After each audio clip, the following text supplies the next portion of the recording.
என்னங்க தாத்தா? சொல்லுங்க. வணக்கம். என்னது இது? டிசேபிலிட்டி சர்டிஃபிகேட் யாருக்கு? உங்களுக்கா? என்னாச்சு உங்களுக்கு? ஓ, கைக்கு முடியலையா? ஒரிஜினல் எங்க இதோட? உங்களுக்கு ஒரிஜினல் இருக்கா இதோட? இல்லையா? ஓ ஓ ஓகே ஓகே ஓகே.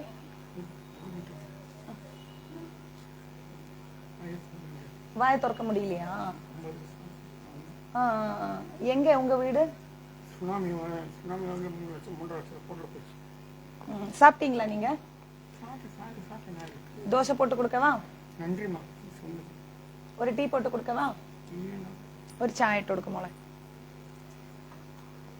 உட்காருங்க. ஏங்க நீங்க எனக்கு அப்பா, எனக்கு எந்த ரேஞ்சும் கிடையாது. ஒரு புரியுதா? ஒரு பொண்ணு முன்னாடி ஒரு அப்பா உட்காரதுக்கு எந்த தப்பும் இல்ல. சந்தோஷமா உட்காருங்க.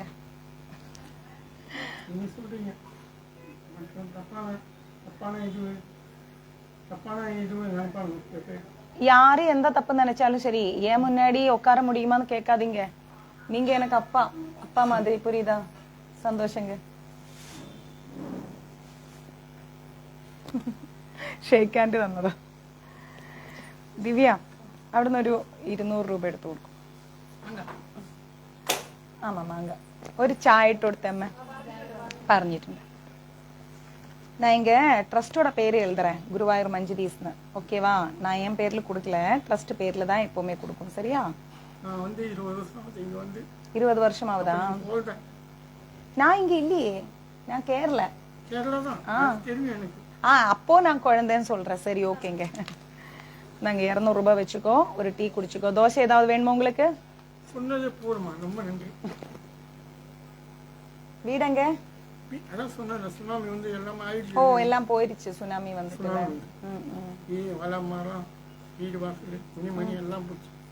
இப்ப துணி ஒண்ணும் இல்லையா?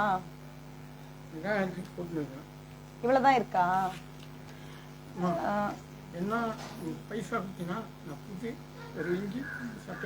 சரி, ஓகே.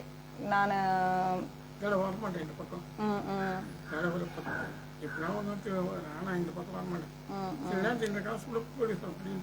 ஏன் போலீஸ் எதுக்கு புடுங்கணும்? பத்திரமா எடுத்து வைங்க, ஒரு இடத்துல உட்காருங்க.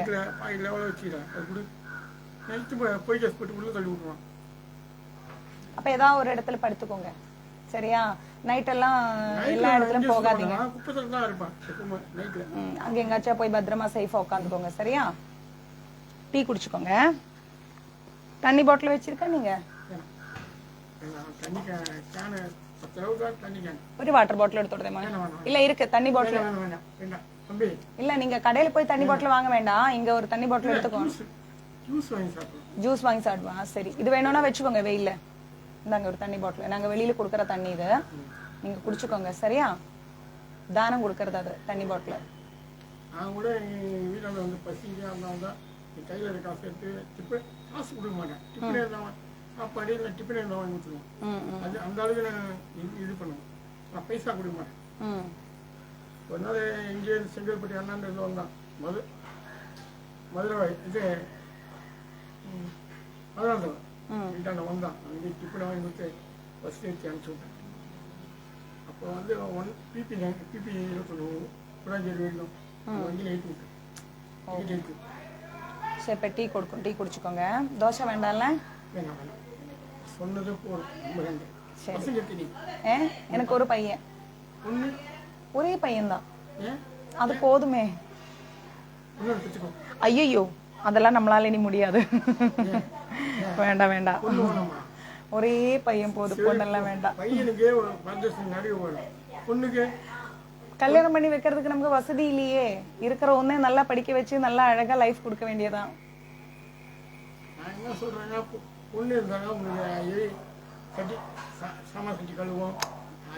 அதெல்லாம் இந்த காலத்துல நம்ம நினைப்பு, பசங்க நம்மள காப்பாத்தும்.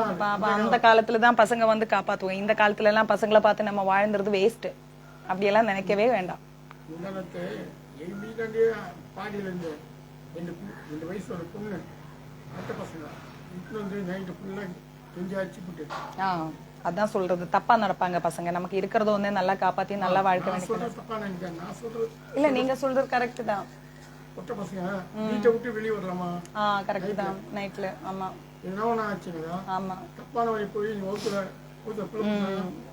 அதான் சொல்லி இருக்கிற ஒண்ணே நம்ம நல்லா காப்பாத்திக்கலாம். நான் இந்த ஒண்ணு சொல்லல, நான் நடக்கிறது. ஆமா, கரெக்ட் தான். அந்த சென்னையன் சொல்றாங்க ஹாஸ்பிட்டல் சாவபலியமா இருக்கும் அந்த பையனுக்கு ஐடி. ஓ, அப்போ என்ன பண்றது? ஒன்றும் பண்ண முடியாது. சரி, டீ குடிச்சுக்கோங்க, எல்லாம் சரியாயிடும். கடவுள் இருக்காருல்ல, ஒன்றும் டென்ஷன் வேண்டாம். சரியா? நான் ஹிந்து. என்னது? இல்ல இல்ல, வெஜ். இல்ல இல்ல, நாங்க வெஜ். பகவத்கீதை இல்ல இல்ல, வெஜிடேரியன். நாங்க பகவத்கீதை எல்லாம் படிச்சுட்டு இருக்கிறோம். நாங்க வெஜ் தான்.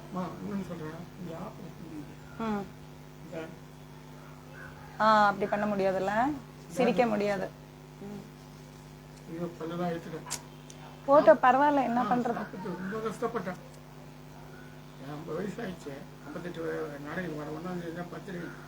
ഓ, 1-ാം തീയതി ബർത്ത്ഡേവാ? സൂപ്പർ. അദ്ദേഹത്തിന് ഒരു ആക്സിഡന്റ് ആയിട്ട് ഇവിടെ ഇങ്ങനെ ഓപ്പറേഷനൊക്കെ ചെയ്ത് ചിരിക്കാൻ പറ്റില്ല, ഭക്ഷണം കഴിക്കാനൊക്കെ ഒരുപാട് കഷ്ടപ്പെട്ടു, പല്ലൊക്കെ പോയി, സുനാമിയിലെ വീട് കാര്യങ്ങളെല്ലാം നഷ്ടപ്പെട്ടു. കൈ ഡിസേബിലിറ്റി സർട്ടിഫിക്കറ്റ് കയ്യിൽ വെച്ചിട്ടുണ്ട്. ഇവിടെ കൈൻ്റെ ഇവിടെ നിന്ന് അങ്ങോട്ടേക്ക് തുറക്കാൻ പറ്റില്ല, നടക്കാൻ പറ്റില്ല. പാവം. ആരെങ്കിലുമൊക്കെ എന്തെങ്കിലും കൊടുത്തിട്ടാണ് ജീവിച്ചു പോകുന്നത്. ഇങ്ങനെ ഡ്രസ്സൊക്കെ മേടിക്കും, ആരെങ്കിലും കൊടുത്തിട്ട് അത് വെച്ച് കഴിക്കും. വരുന്ന 1-ാം തീയതി. എത്ര വയസ്സാവത്? 58. 58 വയസ്സ് 1-ാം തീയതി. അപ്പം നമ്മളൊരു ചായ വേണോ ദോശ വേണോ എന്ന് ചോദിച്ചപ്പോൾ അത് ചോദിച്ചതേ വലിയ സന്തോഷം. അങ്ങനെ ഒന്നും ആരും ചോദിക്കില്ല, കൊടുക്കില്ല എന്നൊക്കെയാണ് പറയണത്.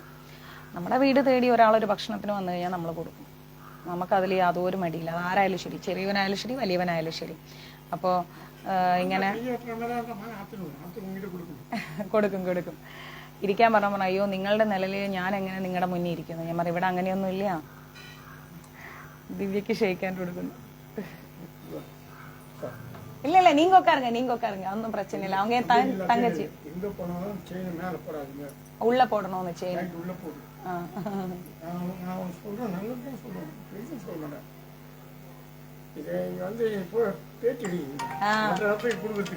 கிளாஸ் எடுத்துட்டு இருக்கோம் நானு, பகவத்கீதா கிளாஸ். ஆமா, இல்ல இல்ல, அப்படி இல்ல. ഹരേ കൃഷ്ണ. അപ്പം ഒരു കാര്യം പറയാൻ വിട്ടുപോയി. അങ്ങനെ ഇദ്ദേഹം നമ്മുടെ ബാങ്കിൽ ഡെപ്പോസിറ്റ് ഒക്കെ ചെയ്യാൻ വരുമായിരുന്നു. അങ്ങനെ ഉണ്ടായ ഒരു ബന്ധമായിരുന്നു. അങ്ങനെ ചേട്ടന്റെ ഫാമിലിയുമായിട്ട് എൻ്റെ ഫാമിലിയുമായിട്ട് നല്ല ബന്ധമായി. എങ്ങനെയൊക്കെയോ നല്ല ബന്ധമായി. അവരുടെ ഹോട്ടലിൽ പോയിട്ട് ഞാൻ പൈസയൊക്കെ കളക്ട് ചെയ്ത്, അങ്ങനെ അതൊരു ഒരമ്മയുടെ വയറ്റിൽ ജനിച്ച 2 മക്കളെ പോലെയുള്ള ബന്ധമായി. അത് പിന്നെ കുടുംബങ്ങൾ തമ്മിൽ ബന്ധമായി. അച്ഛൻ എന്ത് കാര്യം ഉണ്ടെങ്കിലും റസൽ ഖാനെ വിളിക്കും, സംസാരിക്കും. എൻ്റെ ഫാമിലിയും അതെ, പുള്ളിയുടെ ഫാമിലിയും അതെ. ചേച്ചിയൊക്കെ ആയിട്ട്, അതായത് അദ്ദേഹത്തിൻ്റെ ഭാര്യയൊക്കെ ആയിട്ട് നല്ല ബന്ധം. അതുകൊണ്ട് എനിക്ക് എന്നെ ചേട്ടൻ്റെ ഹോട്ടലിൽ പോയാൽ ഫുഡ് ആവോളമാണ്. ഫ്രീ ആയിട്ട് ഫുഡ് കഴിക്കാം. ഡിസ്നി ലാൻഡിലൊക്കെ പോയിട്ട് ഞാൻ ഒരുപാട് ഫുഡ് കഴിക്കും, ഇഷ്ടപ്പെട്ടതൊക്കെ തരും. അതുപോലെ തന്നെ എനിക്ക് ഡ്രസ്സ് കാര്യങ്ങളൊക്കെ മേടിച്ചു തരും. എൻ്റെ ഫാമിലിയായിട്ടും അവരായിട്ടും നല്ല ബന്ധമാണ്. ഫുൾ അവരുടെ ബ്രദേഴ്സ്, സിസ്റ്റേഴ്സിൻ്റെ ബ്രദേഴ്സ്, അങ്ങനെ എല്ലാവരുമായിട്ടും നല്ല ബന്ധമാണ്. അങ്ങനെ പോകുന്നു ആ ഒരു റിലേഷൻഷിപ്പ്. ഇടയ്ക്ക് പിന്നെ നമ്പറൊക്കെ ഒന്ന് വിട്ടുപോയതുകൊണ്ട് നമ്മൾ കൊടുത്ത വെള്ളം അദ്ദേഹം കുടിക്കുന്നു, വാട്ടർ ബോട്ടിൽ. ഓക്കെ, നമുക്ക് ഓരോ ദിവസവും നന്മ ചെയ്യാൻ കിട്ടുന്ന ഒരവസരങ്ങളും നമ്മൾ പാഴാക്കരുത്. അത് ചെറിയവനെന്നോ വലിയവനോ ഇല്ലാതെ നമ്മൾ നന്മ ചെയ്യുക. നമ്മുടെ കൈകളിൽ നിന്ന് ഒരു നേരത്തെ ഭക്ഷണം കഴിക്കാൻ, ഒരു ഗ്ലാസ് വെള്ളം കുടിക്കാൻ ആരായാലും നമ്മളെ തേടി വരും. അത് നമ്മൾ കൊടുത്തിരിക്കും. ഒരാളെയും നമ്മൾ മുഖം കറുപ്പിച്ചൊന്നും പറയില്ല, ഒന്നും ചെയ്യില്ല.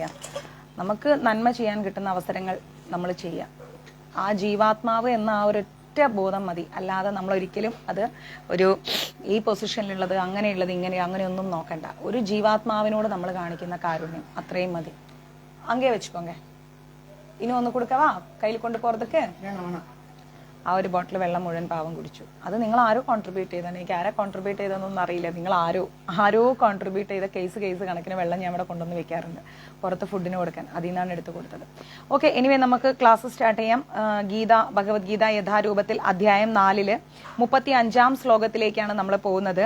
യജ്ഞത്വാന പുനർമോഹമേവം യാസ്യാസി പാണ്ഡവ യേന ഭൂധ്യാന്യശേഷേണ ദൃശ്യസ്യാത്മന്യോ മയി എന്നാണ് പറയുന്നത്. എന്താണ് അതിന്റെ അർത്ഥം എന്ന് നമുക്ക് നോക്കാം. ആത്മസാക്ഷാത്കാരം ലഭിച്ച ഒരു വ്യക്തിയിൽ നിന്ന് യഥാർത്ഥ ജ്ഞാനം ഗ്രഹിച്ചു കഴിഞ്ഞാൽ നീ ഒരിക്കലും മായയ്ക്ക് അധീനനാവുകയില്ല. സർവ്വജീവികളും പരമപുരുഷന്റെ അംശങ്ങളാണെന്നും അവ എന്റേതാണെന്നും നിനക്ക് സ്പഷ്ടമാകും എന്നാണ് ഭഗവാൻ പറയുന്നത്. അതായത് നമ്മൾ ഒരാളിൽ നിന്ന് ഒരു വാക്ക് കേൾക്കുമ്പോൾ ആ വ്യക്തി വെറുതെ ഒരു വിടുവായിത്തരം പറയുന്ന ഒരു വ്യക്തിയിൽ നിന്ന് നമ്മൾ ഒരു വാക്കും കേൾക്കാതിരിക്കുക. കാരണം എന്താണ്? ആത്മസാക്ഷാത്കാരം. ഇപ്പൊ സംസാരിക്കാൻ എല്ലാവർക്കും കഴിവുണ്ട്, എല്ലാവരും സംസാരിക്കും അല്ലെ. ഒരു ടോപ്പിക്ക് കൊടുത്താൽ അതേക്കുറിച്ച് ഷെയിമില്ലാതെ സംസാരിക്കാൻ പറ്റുന്ന വ്യക്തികളുമുണ്ട്, ഷെയിമോടുകൂടി പബ്ലിക്കിൽ സംസാരിക്കാൻ കഴിയാത്ത വ്യക്തികളുമുണ്ട്. ചില വ്യക്തികൾക്ക് വീട്ടിൻ്റെ ഉള്ളിൽ മാത്രമേ സംസാരിക്കാൻ പറ്റൂ, അവർ പുറത്തിറങ്ങി സംസാരിക്കില്ല. പുറത്തിറങ്ങി അവർ മിണ്ടാതിരിക്കും. ചിലർക്ക് സ്റ്റേജ് ഫിയറിംഗ് ഉണ്ടാവും. സ്റ്റേജിൽ കയറി നിന്നൊരു വാക്ക് പറയാൻ പറഞ്ഞാൽ അവരെ കൊണ്ട് ജന്മത്ത് നടക്കില്ല. എന്നാൽ എല്ലാവർക്കും എല്ലാത്തെക്കുറിച്ചും നല്ല അറിവുണ്ട്, സംസാരിക്കാൻ അവരെ കൊണ്ട് സാധിക്കും ചെയ്യും. പക്ഷേ ഇതൊന്നുമല്ല നമ്മുടെ ആവശ്യം. നമ്മുടെ ആവശ്യം എന്ന് പറഞ്ഞാൽ ഒരു വ്യക്തിയിൽ നിന്ന് നമ്മളൊരു വാക്ക് കേൾക്കുന്നുണ്ടെങ്കിൽ ആ വാക്കെന്ന് പറയുന്നത് ആത്മസാക്ഷാത്കാരം ലഭിച്ച വാക്കുകളായിരിക്കണം. ആത്മസാക്ഷാത്കാരം ലഭിക്കണമെങ്കിൽ എല്ലാ ക്ലാസ്സുകളിലും ഞാൻ പഠിപ്പിച്ചു തന്നിട്ടുണ്ടായിരുന്നു. ആത്മസാക്ഷാത്കാരം ലഭിക്കണമെങ്കിൽ ഗുരുപരമ്പരയെ നമ്മൾ അറിയണം അല്ലെ. ഗുരുപരമ്പരയിലൂടെ നമ്മൾ കണക്ട് ചെയ്ത് വന്നാൽ മാത്രമാണ് നമുക്ക് ചേഞ്ച് വേണം. അപ്പ എനിക്ക് ചേഞ്ച് തന്നു പോവാട്ടോ. அப்படியா செக் பண்ணுவோம். உங்களுக்கு தேவைப்படாது ഇന്നത്തെ കളക്ഷൻ. അത് 500 500 600 700 800 850 900 950 990 1000 2 500 நோட்டு வேணுமா உங்களுக்கு? கொடுக்குறேன். ദിവ്യ, അവിടെ 2 500 നോട്ട് ഞാൻ അതിൻ്റെ മുകളിൽ വെച്ചിട്ടുണ്ട്, നമ്മുടെ വാൽക്കണ്ണാടിയുടെ ബോക്സിൻ്റെ അകത്ത്. ഈ ചേഞ്ച് അവിടെ വെച്ചു. കുടിച്ചിക്കോങ്ക. അത് നമ്മുടെ സ്റ്റീൽ ടംബ്ലർ ഇല്ലേ, ഇവർക്ക് കപ്പ് ഗ്ലാസ്സിൽ കുടിക്കാൻ അറിയില്ല. സ്റ്റീലിന്റെ ടംബ്ലർ എടുത്ത് കൊടുത്താൽ അവർ അതിൽ കുടിക്കും. ഇത് വെച്ചിട്ട് 2 500 നോട്ട് എടുത്ത് കൊടുത്തേ. കൊടുക്കണേ. 2 സ്റ്റീൽ ടംബ്ലർ എടുത്ത് കൊടുക്കും മോളെ. അല്ല, സ്റ്റീൽ ഗ്ലാസ് ഇല്ലേ, 2 എടുത്ത് കൊടുക്കും. അവർക്ക് ഇങ്ങനത്തെ കപ്പിൽ കുടിക്കാൻ അറിയില്ല. അപ്പോ നമ്മൾ എന്ത് ചെയ്യാന്ന് ഓർത്തു കഴിഞ്ഞാൽ ആത്മസാക്ഷാത്കാരം ലഭിച്ച 2 അതല്ല ബിന്ദുമ്മ. വേണ്ട വേണ്ട വേണ്ട വേണ്ട സ്റ്റീലിന്റെ ഗ്ലാസ് എടുത്തു കൊടുക്ക. വേണ്ട വേണ്ട വേണ്ട വേണ്ട വേണ്ട நாங்க வெஜ்ஜுங்க, பியூர் வெஜ். நாங்க பியூர் வெஜ், நாங்க பிராமன். சாப்பிடக்கூடாது, தப்பு. எதுவுமே சாப்பிட மாட்டோம். எதுவுமே சாப்பிட மாட்டோம். நாங்க பியூர் வெஜ். പാവം.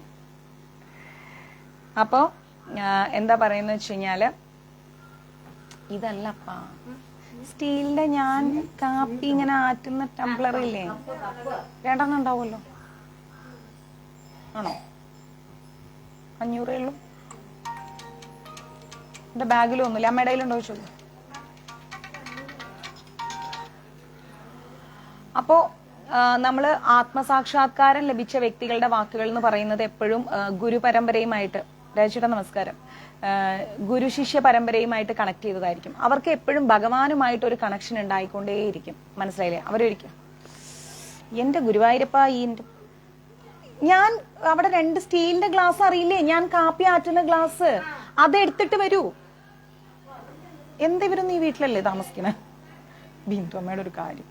അപ്പൊ അങ്ങനെയുള്ള എന്ത് ചെയ്യണം, ഗുരുശിഷ്യ പരമ്പരയുമായിട്ട് കണക്റ്റ് ആയിരിക്കുന്ന വ്യക്തികളുടെ ഒരു ബന്ധം നമ്മൾ എപ്പോഴും സൂക്ഷിക്കണം. മനസ്സിലായില്ലേ? അങ്ങനെ സൂക്ഷിച്ചു കഴിഞ്ഞാൽ എന്താ ഗുണം എന്ന് ഓർത്ത് കഴിഞ്ഞാൽ നമുക്കൊരിക്കലും അവരുമായിട്ട് ഒരു എന്താ പറയുക, അവർ പറയുന്ന വാക്കുകൾ അവർ പറയുന്ന വാക്കുകൾ ഒരിക്കലും തെറ്റിപ്പോവില്ല. കാരണം എന്താ, അവർക്ക് ഭഗവാനുമായിട്ട് നല്ലൊരു ആത്മബന്ധം ഉണ്ടാകും. മനസ്സിലായില്ലേ? ആ ആത്മബന്ധത്തിലൂടെയാണ് ആത്മബന്ധത്തിലൂടെയാണ് നമ്മൾ പോകുന്നത് എങ്കിൽ നമുക്ക് ഭഗവാനുമായിട്ട് ഒരു അതീന്ദ്രിയമായിരിക്കുന്ന ഒരു ബന്ധം ലഭിക്കും. അതായത് നമ്മുടെ ഉള്ളിൽ നമ്മൾ എന്തെങ്കിലും സംസാരിക്കണം, എന്തെങ്കിലും ചെയ്യണം, അല്ലെങ്കിൽ നമുക്കൊരു പ്രയാസം വരുമ്പം എന്ത് ചെയ്യണം എന്നറിയാത്ത അവസ്ഥ വരുന്ന സമയത്ത് നമ്മുടെ ഉള്ളിൽ നിന്നൊരു പ്രചോദനം ലഭിക്കും. മനസ്സിലാവുന്നില്ല? നമ്മൾ എന്ത് ചെയ്യണം എന്നറിയാതെ നിൽക്കുമ്പോൾ നമ്മുടെ ഉള്ളിൽ നിന്നൊരു പ്രചോദനം ലഭിക്കും. ഈ പ്രചോദനമാണ് ഭഗവാന്റെ ഒരു വാക്കെന്ന് പറയുന്നത്. കുടിച്ചു പപ്പ. ഭഗവാന്റെ ഒരു വാക്കെന്ന് പറയുന്നത് ഈ വാക്കാണ് നമ്മളെ മുന്നോട്ട് നയിക്കുന്നത്. മനസ്സിലാവുന്നുണ്ടോ? അല്ലാതെ നമ്മൾ സ്റ്റക്കായി പോവില്ല. നമുക്കൊരു എന്താ പറയാ, ഞാൻ ടീ കുടിക്കാൻ മാട്ടേപ്പാ. ശരി. ബിന്ദുമ്മ ദേ ഈ ചായ കുടിച്ചോളൂ. അദ്ദേഹം പകുതി എനിക്ക് ഇല്ല, ഞാൻ ടീ കുടിക്കരുതില്ല. അത് കുടിച്ചോ ആ ചായ.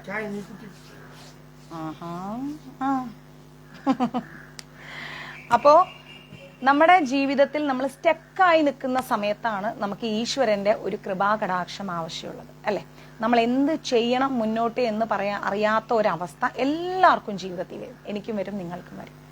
ആ സമയത്താണ് നമ്മൾ ജീവിതത്തിൽ ഉടനീളം ചെയ്ത നന്മയുടെ അനുഗ്രഹം നമ്മുടെ ജീവിതത്തിൽ വരും. ഈ ഭൂമിയിൽ നന്മ ചെയ്തിട്ട് നമ്മൾ അടുത്ത പരലോകത്ത് പോയിട്ട് നന്മ അനുഭവിക്കുക, അങ്ങനെയൊന്നുമല്ല. നമ്മൾ ചെയ്യുന്ന പ്രവൃത്തിയുടെ ഫലം നമ്മൾ ഈ ഭൂമിയിൽ വെച്ച് തന്നെ അനുഭവിക്കും. അത് ഇനിയൊരു ജന്മമെടുത്തു അനുഭവിക്കും, നമ്മൾ ഈ ജീവിക്കുന്ന ജന്മത്തിലും നമ്മൾ അനുഭവിക്കും. മനസ്സിലാവുന്നുണ്ട്? അപ്പോൾ കഴിയുന്നതും നമ്മൾ ഓരോ ദിവസവും ഉറങ്ങി എഴുന്നേൽക്കുമ്പോൾ നന്മ ചെയ്യാനുള്ള ദിവസങ്ങളായിട്ട് കാണുക. എന്തെങ്കിലും ഒരു കുഞ്ഞു നന്മ, അത് ഒരു ചെറിയ ഒരു ജീവാത്മാവിനായാലും ശരി. ബ്രഹ്മദേവൻ മുതൽ ഉറുമ്പ് വരെയുള്ള എല്ലാ ജീവാത്മാക്കളിലും എന്തുണ്ട്? ഭഗവാന്റെ കൃപാകടാക്ഷവും സാന്നിധ്യവും ഉണ്ട്. പോയിട്ടോ. നന്ദി. എന്തുണ്ട്? ഭഗവാന്റെ കൃപാകടാക്ഷവും സാന്നിധ്യവും ഉണ്ട്. അത് അങ്ങേ വെച്ചുക്കോ, ഞാൻ എടുത്ത് വെച്ചിக்கிறேன். ரொம்ப தேங்க்ஸ்.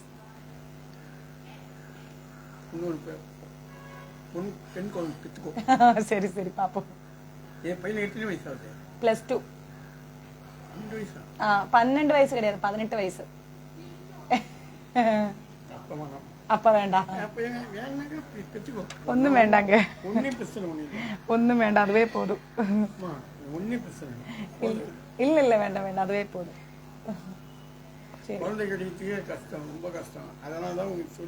இல்ல இல்ல, அவ சந்தோஷமா தான் இருக்கு. அண்ணனுக்கு எல்லாம் பசங்க இருக்கு.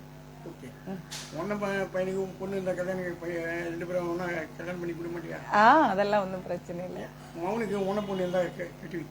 சரி சரி சரி சரி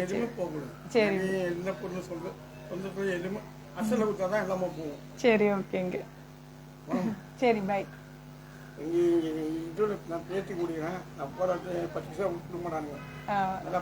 இல்ல இல்ல, கிளாஸ் எடுத்துட்டு இருக்கோம் நான். இது இங்கே இல்ல, கேரளா.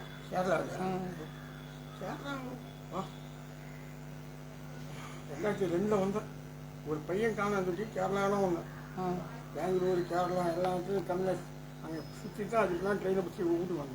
சரி சரி ஓகே. அங்கேருந்து தென்தண்ணி வந்தேன், தென்தண்ணி வந்து சாப்பிட்டேன், ட்ரெயினை பிடிச்சி வந்து மெட்ராஸ் வந்தேன். அதே ட்ரெயின் நல்லா தூங்கினேன், 800 போய் ஆகிட்டேன். அன்னைக்கு பார்த்தா அந்த பையனை தேடி கீடி பார்த்தேன், ரொம்ப கஷ்டப்பட்டேன், கிடைக்கல. பிந்தம்மா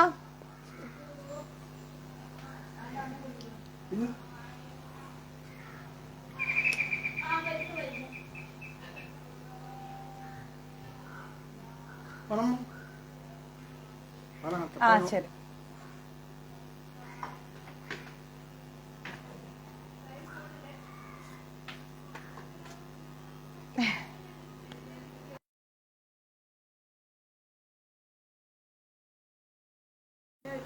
ഒന്നുമില്ല, കൈ കഴുകാൻ കുറച്ച് വെള്ളം വേണം. അദ്ദേഹം പോയി. ചായ എൻ്റെ കയ്യിലായി.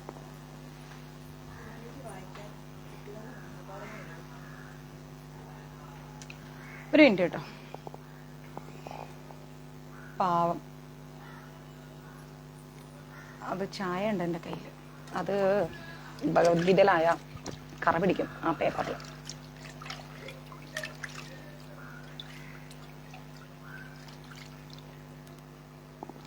അപ്പോൾ എന്താണെന്ന് വെച്ച് കഴിഞ്ഞാൽ സുഖമായിരിക്കുന്നു. അപ്പോൾ നമ്മളെപ്പോഴും നമ്മുടെ ജീവിതത്തിൽ ഓരോ നന്മകൾ ചെയ്യുമ്പോഴും നമ്മൾ ശ്രദ്ധിക്കേണ്ട ഒരു കാര്യമുണ്ട്. എന്താണെന്നറിയോ?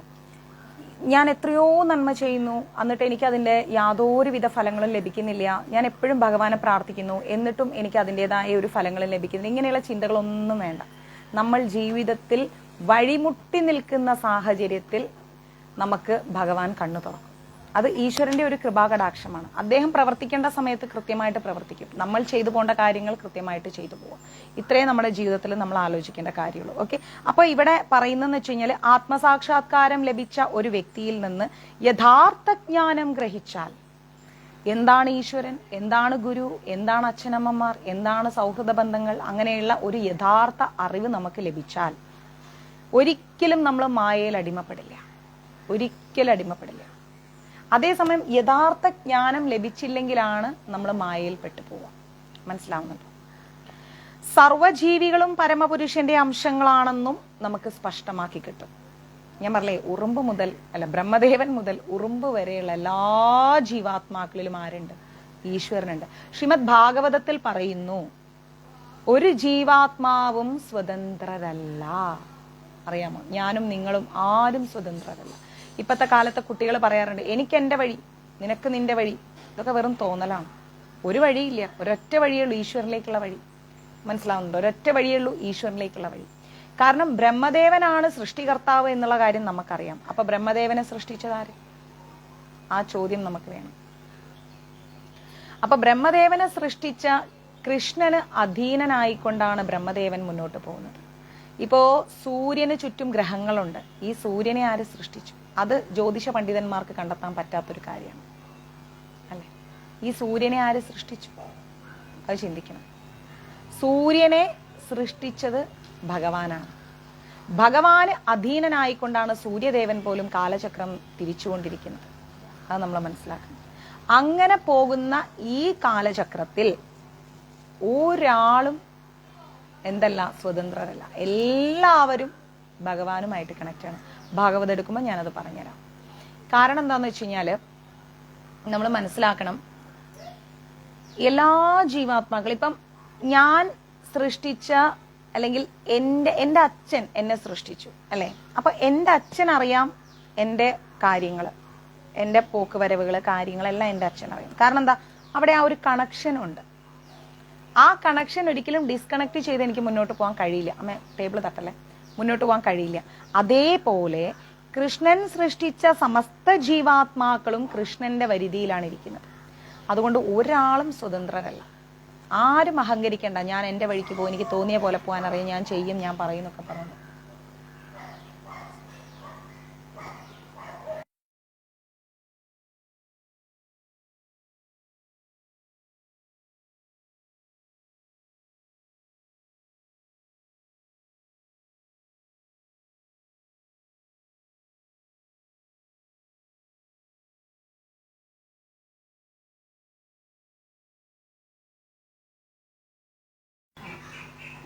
അപ്പം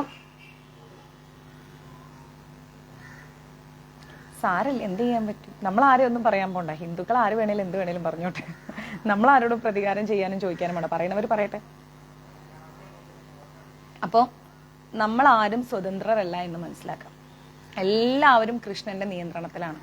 കൃഷ്ണനിൽ നിന്ന് വന്നാൽ നമ്മൾ കൃഷ്ണനിലേക്ക് തന്നെ തിരിച്ചു പോകണം. പക്ഷെ ആ വഴി അത്ര എളുപ്പമല്ല. വരാൻ എളുപ്പമുണ്ടായിരുന്നു, തിരിച്ചു പോകാൻ എളുപ്പമല്ല. വന്നതും കയ്യിലിരിപ്പുണ്ട്, തിരിച്ചു പോകാതിരിക്കുന്നതും കയ്യിലിരിപ്പുണ്ട്.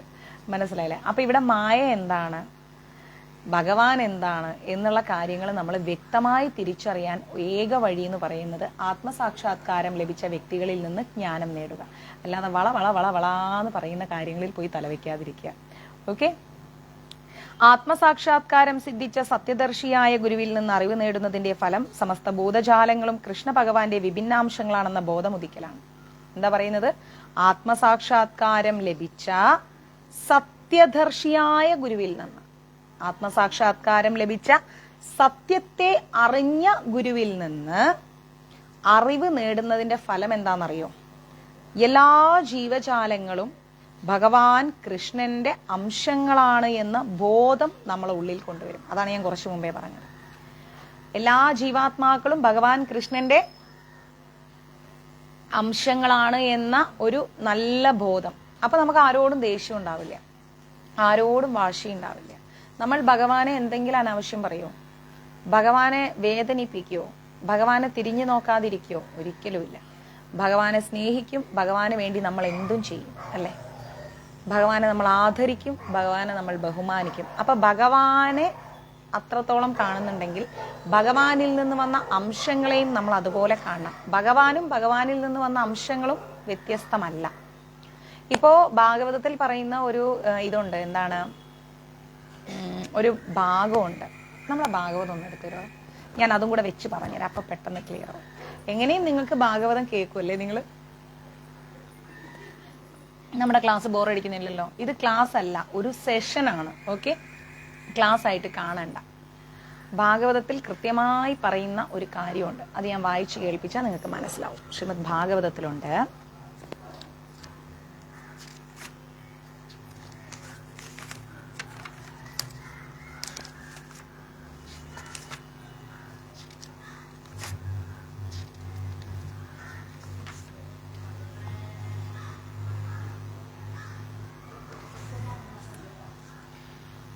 ഈ ഭാഗം ശ്രദ്ധിച്ചു കേട്ടോളൂ. ഭാഗവത്തിൽ എന്താ പറയുന്നതെന്ന്, സങ്കീർണമായ നിർമ്മാണ മുഖ്യ നിർമ്മാതാവ് എഞ്ചിനീയർ. സങ്കീർണമായ മുഖ്യ നിർമ്മാതാവ്, അതായത് എന്തൊരു സാധനം ഉണ്ടാക്കുന്നതിന്റെ പിന്നിൽ എന്തുണ്ട്? ഒരു എഞ്ചിനീയർ ഉണ്ട്, അല്ലെ? അപ്പൊ ആ എഞ്ചിനീയർ നേരിട്ട് ഇടപെടുന്നില്ലെങ്കിലും തന്റെ നിർദ്ദേശത്താൽ നിർവഹിക്കപ്പെടുന്നതിനാൽ, എന്താണ് ശ്രീകല മാതാജി? തന്റെ നിർദ്ദേശത്താൽ നിർവഹിക്കപ്പെടുന്നതിനാൽ, അതായത് ഒരു എഞ്ചിനീയർ ഒരു ഓഫീസിലുണ്ടെങ്കിൽ അദ്ദേഹത്തിന്റെ താഴെ കുറെ ജോലിക്കാരുണ്ട്. അപ്പോൾ എഞ്ചിനീയർ പറയും, എഞ്ചിനീയറാണ് ഇതെല്ലാം ഡിസൈൻ ചെയ്യുന്നത്. വെഹിക്കിൾ ആയാലും, അവരുടെ എന്ത് എഞ്ചിനീയർ ആയാലും, സിവിൽ എഞ്ചിനീയർ ആയാലും, ആരായാലും, ഏത് ഡിപ്പാർട്ട്മെന്റിലുള്ള എഞ്ചിനീയേഴ്സ് ആണെങ്കിലും അവര് അതിന് തക്കതായ എന്ത് കൊടുക്കും? റെസ്ട്രിക്ഷൻസ് കൊടുക്കും, നിർദ്ദേശങ്ങൾ കൊടുക്കും. ഇങ്ങനെ ചെയ്യണം, അങ്ങനെ ചെയ്യണം, അത് ചെയ്യണം, ഇത് ചെയ്യണം. ഒരു സർജറി ചെയ്യുന്ന ഡോക്ടർ ആണെങ്കിൽ അവരെന്താ പറയാ? നിങ്ങൾ ഈ മരുന്ന് കൊടുക്കൂ. സിസ്റ്ററിനെ വിളിച്ചിട്ട് എന്താ പറയാ? സിസ്റ്ററെ ഈ ഇഞ്ചക്ഷൻ കൊടുക്കൂ. ഇവർക്കെല്ലാം കേട്ട് കഴിഞ്ഞതിന് ശേഷം ഈ ഇഞ്ചക്ഷൻ കൊടുക്കൂ, അല്ലെങ്കിൽ ഈ മരുന്ന് കൊടുക്കൂ, ഇത് ഇത്ര ഡോസ് കൊടുക്കൂ എന്ന് പറഞ്ഞിട്ട്, അങ്ങനെയാണ് നമുക്ക് മെഡിക്കൽ ഷോപ്പിൽ നിന്നെല്ലാം നമ്മളുടെ പ്രിസ്ക്രിപ്ഷൻ മുഖേന നമുക്ക് മരുന്നുകളുടെ അളവും തൂക്കവും എല്ലാം കൃത്യമായിട്ട് നമുക്ക് തരുന്നത്, അല്ലെ? അപ്പൊ ഇതിന്റെ പിന്നിൽ പ്രവർത്തിക്കുന്നത് ആരാണ്? ഒരു എഞ്ചിനീയർ ആണ്. അപ്പൊ അതേപോലെ ജയൻ പ്രഭു, അതേപോലെ ഇവിടെ ഒരു എഞ്ചിനീയർ പ്രവർത്തിക്കുന്നുണ്ട്. ആ എഞ്ചിനീയർ ആണ് നമ്മൾ കാണുന്ന ഭഗവാൻ കൃഷ്ണൻ. പ്രകൃതിക്കും പിന്നിൽ ഒരു ആത്മീയ ലോകത്ത് അദ്ദേഹം ഇരുന്നു കൊണ്ട് ഭൂതപരമായിരിക്കുന്ന കാര്യം, ഭൗതികപരമായിരിക്കുന്ന കാര്യങ്ങളോടും ദേവീ ദേവന്മാരോടെല്ലാം നിർദ്ദേശങ്ങൾ കൊടുത്തുകൊണ്ടിരിക്കുകയാണ് അദ്ദേഹം. ഇങ്ങനെ ചെയ്യൂ, അങ്ങനെ ചെയ്യൂ, അത് ചെയ്യൂ, ഇത്. അതിനനുസരിച്ചാണ് നമ്മളെ പോലെയുള്ള ജീവാത്മാക്കൾക്ക് എന്ത് ലഭിക്കുന്നത്? ഓരോരോ അനുഗ്രഹങ്ങൾ ലഭിക്കുന്നത്. അപ്പോ അദ്ദേഹം നേരിട്ട് ഇടപെടുന്നില്ല. ആര്? എഞ്ചിനീയർ എന്ന കൃഷ്ണൻ ഇവിടെ നേരിട്ട് ഇടപെടുന്നില്ല. തന്റെ നിർദ്ദേശത്താൽ നിർവഹിക്കപ്പെടുന്നതിനാൽ, ഭഗവാന്റെ നിർദ്ദേശം കൊണ്ട് കാര്യങ്ങൾ നടക്കുന്നതിനാൽ എല്ലാത്തിന്റെയും ഓരോ കോണിനെ കുറിച്ചുമുള്ള അറിവ് ആർക്കുണ്ട്? ഭഗവാനുണ്ട്, അല്ലെ? എഞ്ചിനീയർക്ക് ഒരു വാഹനത്തെ കുറിച്ചുള്ള നല്ല അറിവ് എഞ്ചിനീയർക്കുണ്ട്. അപ്പൊ എഞ്ചിനീയർ അത് പണിക്കാരെ ഏൽപ്പിക്കുന്നത് പോലെ എന്താണ്? എല്ലാവർക്കും അതിൻ്റെതായ ഒരു അറിവുണ്ട്. എന്നാൽ ആ അറിവിനൊരു വഴി കാണിക്കുന്നത് ആരാണ്? ഭഗവാനാണ്. അപ്പൊ അതേപോലെ നമുക്കും നമ്മുടെ ജീവിതത്തിൽ വഴി കാണിക്കുന്നത് ആരാണ്? ദിവ്യ ഫോൺ ആരാണ്? ഭഗവാനാണ്. ക്ലിയർ? അപ്പോ നിർമ്മാണത്തെ കുറിച്ച് പ്രത്യക്ഷമായും പരോക്ഷമായും, എന്താണ്? പ്രത്യക്ഷമായും പരോക്ഷമായും എല്ലാ അറിവും ആർക്കുണ്ട്? ഭഗവാൻ കൃഷ്ണനുണ്ട്. കൃഷ്ണൻ ഇത്രയും അറിവുകൾ ഉള്ളത് കൊണ്ടാണ് എല്ലാ ജീവജാലങ്ങളും നിർമ്മിക്കപ്പെട്ടത്, സൃഷ്ടിക്കപ്പെട്ടത്. എന്നിട്ട് ഈ സൃഷ്ടിക്കപ്പെട്ട ജീവജാലങ്ങളെ നിയന്ത്രിക്കുന്ന ദേവീദേവന്മാർക്ക് ആരാണ് നിർദ്ദേശം കൊടുക്കുന്നത്? ഭഗവാൻ കൃഷ്ണനാണ് നിർദ്ദേശം കൊടുക്കുന്നത്. അതേപോലെ ഈ ലോകത്തിന്റെ, വിശ്വപ്രപഞ്ചത്തിന്റെ, ലോകം എന്ന് പറഞ്ഞാൽ വിശ്വപ്രപഞ്ചം, ഈ വിശ്വപ്രപഞ്ചത്തിന്റെ പരമസ്രഷ്ടാവായിരിക്കുന്ന, അതായത് ബ്രാക്കറ്റിൽ കൊടുത്തിരിക്കുന്നു എഞ്ചിനീയർ ആയിരിക്കുന്ന പരമദിവ്യോത്തമ പുരുഷൻ, ഈ വിശ്വപ്രപഞ്ചത്തിന്റെ പരമസ്രഷ്ടാവായ ഗീത തെരലിയേ ഇല്ലേ? ആരും പോടലീങ്ക ഇല്ലേ? അപ്പാ ഇല്ലല്ല, അത് രാവിലെ ഇട്ട് നമ്മൾ ഓഫ് ചെയ്തു. ഞാൻ ഓഫ് ചെയ്തു. ഇപ്പൊ പോട്ടില്ലേ അപ്പാ? പോട്ടിருக்கா? நமக்கு தேவையில்லையே தண்ணி இருக்குதே. இருக்கு, ஆஃப் பண்ண சொல்லவா? பிந்தம்மா ஆஃப் பண்ணிட்டீங்களாக்கா? சரி சரி அப்பா. சந்தியா கொஞ்சம் ஆஃப் பண்ணிடுமா. இல்ல இல்ல மோட்டர் ഇട്ടായിരുന്നാ? ഓഫ് ചെയ്തോ? മിണ്ടണ്ട. അപ്പട്ട മോട്ടറോ?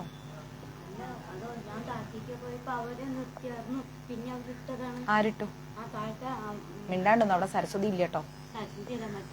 അമ്മോ അവരവിടെ ഇല്ലേ? ഇല്ല, അവിടെ സരസ്വതി ഇല്ല, അമ്മു ഇല്ല. അമ്മൂന് എണീറ്റ് നടക്കാൻ പറ്റൂല, കാലും വെച്ച് കിടപ്പാണ്. സരസ്വതി അവിടെ ഇല്ല. അമ്മൂന്റെ 2 മക്കളും ഇല്ല. മഞ്ജുവിന്റെ കൂടെ പുറത്തു പോയി. പിന്നെ മാലക്ക നാട്ടിൽ പോയിരിക്കാണ്. മുമ്പത്തെ ചേച്ചി ഇട്ടിട്ടില്ല, ബിന്ദുമ്മ ഇട്ടിട്ട് ഓഫ് ചെയ്തിട്ടില്ല. കള്ളത്തരം പറയണ്ടേ. മതി മതി മതി, ഞാൻ അതിന്റെ മുകളിൽ സംസാരിക്കണ്ട, മിണ്ടണ്ട. കഴിഞ്ഞു. ഇതേ നോക്ക്, ഇനി മോട്ടർ ഇടണമെങ്കിൽ എന്നോടെങ്കിലും ഒന്ന് പറഞ്ഞേക്ക്, ഞാൻ പോയി ഓഫ് ചെയ്തു. കത്തിപ്പോയിന്റെ നമുക്ക് തുള്ളി വെള്ളം വട കിട്ടൂല ബിന്ദമ്മേ. എപ്പട്ടതാ? 8:30 മണിക്ക് ഇട്ടതാ. 8:30 മണിക്ക്. ഈ ഹൗസ് ഓണർ ആയതുകൊണ്ട് വെറുതെ വിട്ടു. വേറെ ആരെയാണ് ഇവിടുന്ന് കാലിയാക്കാൻ പറഞ്ഞേനെ. സന്ധ്യ പോയി ഓഫ് ചെയ്തു. വയ്യ.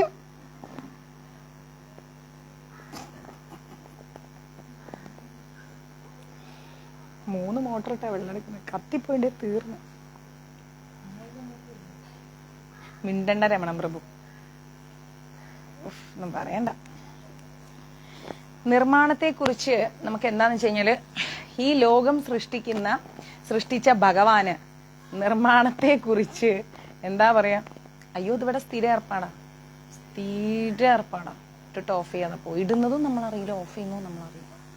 തീറ്റ ഏർപ്പാടാ. ഞങ്ങൾ ഇത്രയും വീട്ടുകാരെടുക്കുന്ന വെള്ളമല്ല, എല്ലാവരും സൂക്ഷിച്ച് ഡെയിലി പോയിടും. എന്നിട്ട് നമ്മളറിയില്ല, ഓഫ് ചെയ്യില്ല. ആ ഹൗസ് ഓണർ അപ്പ ആയതുകൊണ്ട് ഒന്നും പറയില്ല.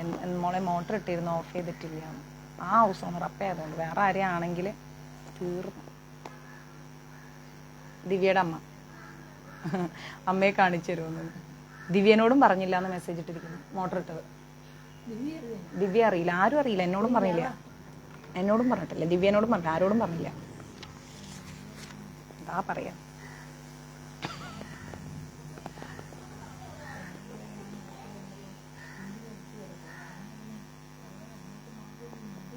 മുടി കെട്ടാതെ അടുക്കളയിൽ നിൽക്കരുതെന്ന് പറയണം. അയ്യോ ഇവിടെ മുടി കെട്ടാതെ നിൽക്കാനേ പറ്റൂല. ഭഗവാന്റെ പ്രസാദത്തിൽ മുടി പോവും.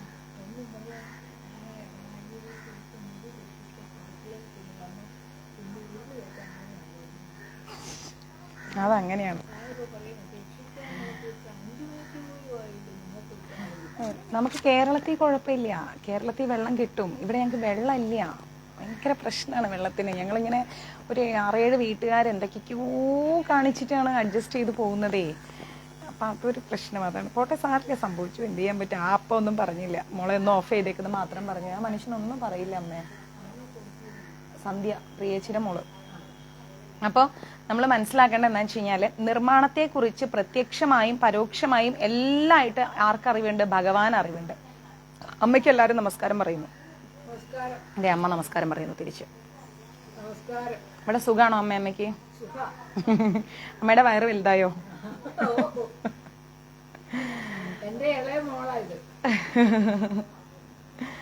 അമ്മ എന്നോട് ഇന്ന് രാവിലെ പറയും, എനിക്ക് ഉറങ്ങിയും ഭക്ഷണം കഴിച്ചു, എനിക്ക് മതി, എനിക്കിങ്ങനെ വെറുതെ ഇരിക്കണം ഇഷ്ടമല്ല. അമ്മേനെ ഞാനൊന്നും ചെയ്യാൻ വിട്ടില്ല. പക്ഷെ അമ്മ നല്ല സൂപ്പർ ചീരക്കറി ചപ്പാത്തിയൊക്കെ ഉണ്ടാക്കി തരും. ഞാൻ കാണാതെ ചാടിക്കയറും അടുക്കളയിൽ.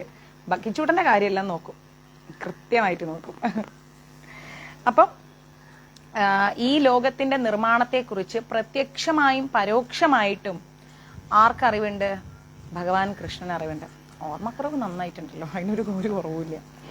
അതേപോലെ ഈ പ്രപഞ്ചത്തിന്റെ പരമസ്രഷ്ടാവായിരിക്കുന്ന, ആ പരമസ്രഷ്ടാവിനെയാണ് നമ്മളിവിടെ എഞ്ചിനീയർ എന്ന് പറയുന്നത്. ആ പരമസ്രഷ്ടാവായിരിക്കുന്ന പരമദിവ്യോത്തമ പുരുഷന്, ഭഗവാൻ കൃഷ്ണന്, ദേവന്മാരാൽ നിർവഹിക്കപ്പെടുന്ന സമസ്ത സംഗതികളുടെയും, ദേവന്മാർ ടൈമിങ് അല്ലേ, ഞാൻ നാളെ മുതൽ രാവിലെ 8:30 മണിക്ക് ക്ലാസ് സ്റ്റാർട്ട് ചെയ്യും. ഇത്രയും ദിവസം കുറച്ചൊന്ന് ലാഗായിരുന്നു, കുറച്ച് യാത്രകളും സുഖമില്ലായ്മയും അതും ഇതൊക്കെ ആയിട്ട്. നാളെ രാവിലെ മുതൽ 8:30. അപ്പോൾ പരമദിവ്യോത്തമ പുരുഷന് ദേവൻ, അമ്മ മനോജ് പ്രഭു പറയുന്ന അമ്മ ഗുരുവായൂർ വരുമ്പോ കാണാമെന്ന്. ഓക്കെ. പരമദിവ്യോത്തമ പുരുഷന് ദേവന്മാരാൽ നിർവഹിക്കപ്പെടുന്ന സമസ്ത സംഗതികളുടെയും എന്താണ് എല്ലാവരും ആ മൈൻഡിൽ നിന്ന് വിട്ടുപോയി. ഒന്നുകൂടി കണക്ട് ചെയ്തരാം. പരമദിവ്യോത്തമ പുരുഷന്, അതായത് ഭഗവാൻ കൃഷ്ണന് ദേവന്മാരാൽ നിർവഹിക്കപ്പെടുന്ന സമസ്ത സംഗതികളുടെയും, ശ്രദ്ധിച്ചു കേട്ടോളൂ, ദേവന്മാരെ നമ്മൾ ആരാധിക്കും ഓരോരോ കാര്യങ്ങൾക്ക് വേണ്ടിയിട്ട്. അപ്പൊ അവരാൽ നിർവഹിക്കപ്പെടുന്ന, നമുക്ക് നിർവഹിക്കപ്പെടുന്ന എല്ലാ കാര്യങ്ങൾക്കും എന്താണ്, അപ്രധാന കാര്യങ്ങളെ കുറിച്ച് പോലും, ബ്രാക്കറ്റിൽ കൊടുത്തിരിക്കുന്നു, അപ്രധാന കാര്യങ്ങളെ കുറിച്ച് പോലും, നമ്മുടെ ജീവിതത്തിലൊക്കെ നടക്കുന്ന പ്രധാനമുള്ള കാര്യങ്ങളും പ്രധാനമില്ലാത്ത കാര്യങ്ങളെ കുറിച്ച് പോലും പൂർണ്ണ ജ്ഞാനമുണ്ട്. ആർക്ക്? കൃഷ്ണന്. കൃഷ്ണന്റെ കൺട്രോളിലാണ് എല്ലാവരും വരുന്നത്. ആര്? ദേവന്മാരെല്ലാവരും. ഈ ദേവന്മാരാൽ നമ്മുടെ ജീവിതത്തിൽ നടക്കുന്ന പ്രധാനപ്പെട്ട കാര്യങ്ങളും പ്രധാനമല്ലാത്ത കാര്യങ്ങളെക്കുറിച്ചും ആർക്കറിവുണ്ട്? ഭഗവാൻ കൃഷ്ണൻ അറിവുണ്ട്.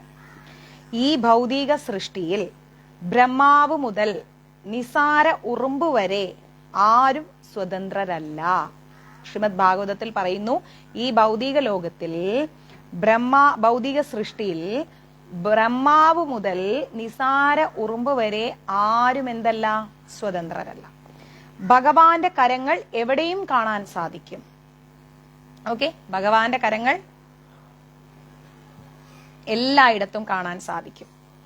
സർവ ഭൗതിക വസ്തുക്കളും, അതായത് ഈ ലോകത്തിലെ എല്ലാ വസ്തുക്കളും, ആത്മീയ സ്ഫുലിംഗങ്ങളും ഓക്കെ ഭഗവാനിൽ നിന്ന് മാത്രമാണ് ഉത്ഭവിക്കുന്നത്. ഈ ഭൗതിക ലോകത്തിലെ സർവ വസ്തുക്കളും ആത്മീയ സ്ഫുലിംഗങ്ങളും, ആത്മീയമായി വരുന്ന കാര്യങ്ങളും എല്ലാം, ഭൗതികമായാലും ശരി ആത്മീയമായാലും ശരി, എല്ലാം ഭഗവാനിൽ നിന്നാണ് തുടക്കം കുറിക്കുന്നത്. ഈ ഭൗതിക ലോകത്തിൽ സൃഷ്ടിക്കപ്പെടുന്നതെല്ലാം തന്നെ എന്ത് തന്നെയായാലും ശരി, അത് ഇന്നത് എന്നില്ല, എല്ലാം നിരപേക്ഷ സത്യവും, ശ്രീമദ് ഭാഗവതത്തിൽ നിരപേക്ഷ സത്യം എന്ന് പറയുന്നത് ഭഗവാൻ കൃഷ്ണനെയാണ്, മറന്നു പോകരുത്. നിരപേക്ഷ സത്യവും, രാജീവൻ പ്രഭു, കൃഷ്ണ ഭഗവാനിൽ നിന്ന് ഉത്ഭവിക്കുന്ന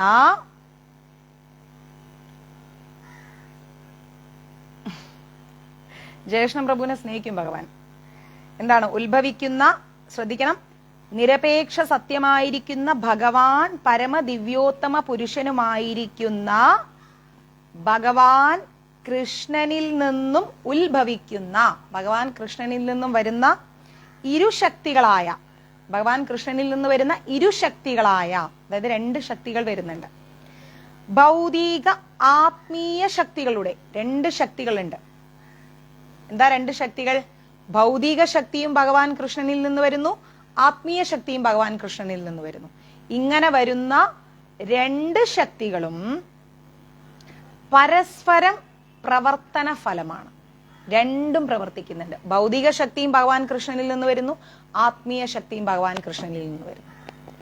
അപ്പൊ ഈ രണ്ട് ശക്തികളും എന്താണ്? ശക്തികളുടെ പരസ്പര പ്രവർത്തനങ്ങൾ ഇവിടെ നടക്കുന്നുണ്ട്. ആത്മീയ ശക്തിയും പ്രവർത്തിക്കുന്നുണ്ട് ഈ ലോകത്ത്, ഭൗതിക ശക്തിയും പ്രവർത്തിക്കുന്നുണ്ട് ഈ ലോകത്ത്. ഇത് രണ്ടും വരുന്നത് എവിടെ നിന്നാണ്? ഭഗവാൻ കൃഷ്ണൻ എന്ന് പറയുന്ന പരമദിവ്യോത്തമ പുരുഷൻ എന്ന് പറയുന്ന നിരപേക്ഷ സത്യത്തിൽ നിന്നാണ് വരുന്നത്. നിരപേക്ഷ സത്യം എന്ന് ഭാഗവതത്തിൽ പറയുന്നത് ഭഗവാൻ കൃഷ്ണനെയാണ്. Okay, clear? അപ്പൊ നമ്മൾ മനസ്സിലാക്കണം, മായയും ഭഗവാനിൽ നിന്ന് തന്നെ, ഭക്തിയും ഭഗവാനിൽ നിന്ന് തന്നെ. രണ്ടും ഒരു നാണയത്തിന്റെ രണ്ടു വശങ്ങൾ പോലെ, ഹെഡും ടെയിലും പോലെ, രണ്ടും ഭഗവാനിൽ നിന്നാണ് വരുന്നത്. ഓക്കെ, രാവും പകലും പോലെ. ഇനി ഇവിടെ ഒരു ഉദാഹരണം കൊടുത്തത്, പരീക്ഷണശാലയില് ഹൈഡ്രജനെയും ഓക്സിജനെയും തമ്മിൽ കൂട്ടിയോജിപ്പിച്ച് രാസപ്രവർത്തനങ്ങൾ നടത്തിയിട്ട് ജലം ഉണ്ടാക്കും, വെള്ളം ഉണ്ടാക്കും, അല്ലെ? H2O എന്ന് കേട്ടിട്ടില്ലേ? ഹൈഡ്രജനെയും ഓക്സിജനെയും തമ്മിൽ കൂട്ടിയോജിപ്പിച്ച് ജലം നിർമ്മിക്കും, വെള്ളം ഉണ്ടാക്കാൻ ആർക്ക് സാധിക്കും? ഒരു ശാസ്ത്രജ്ഞന് സാധിക്കും.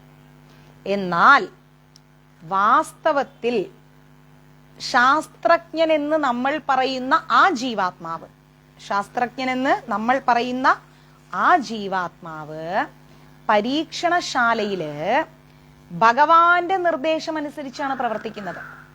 നമ്മൾ ഉടനെ പറയും ആ ശാസ്ത്രജ്ഞൻ ജലം കണ്ടുപിടിച്ചു, ഈ ശാസ്ത്രജ്ഞൻ ലൈറ്റ് കണ്ടുപിടിച്ചു, ബൾബ് കണ്ടുപിടിച്ചു എന്ന്. പക്ഷെ ഈ ശാസ്ത്രജ്ഞരെയാണ് നമ്മൾ പൊക്കി വെക്കുന്നത്.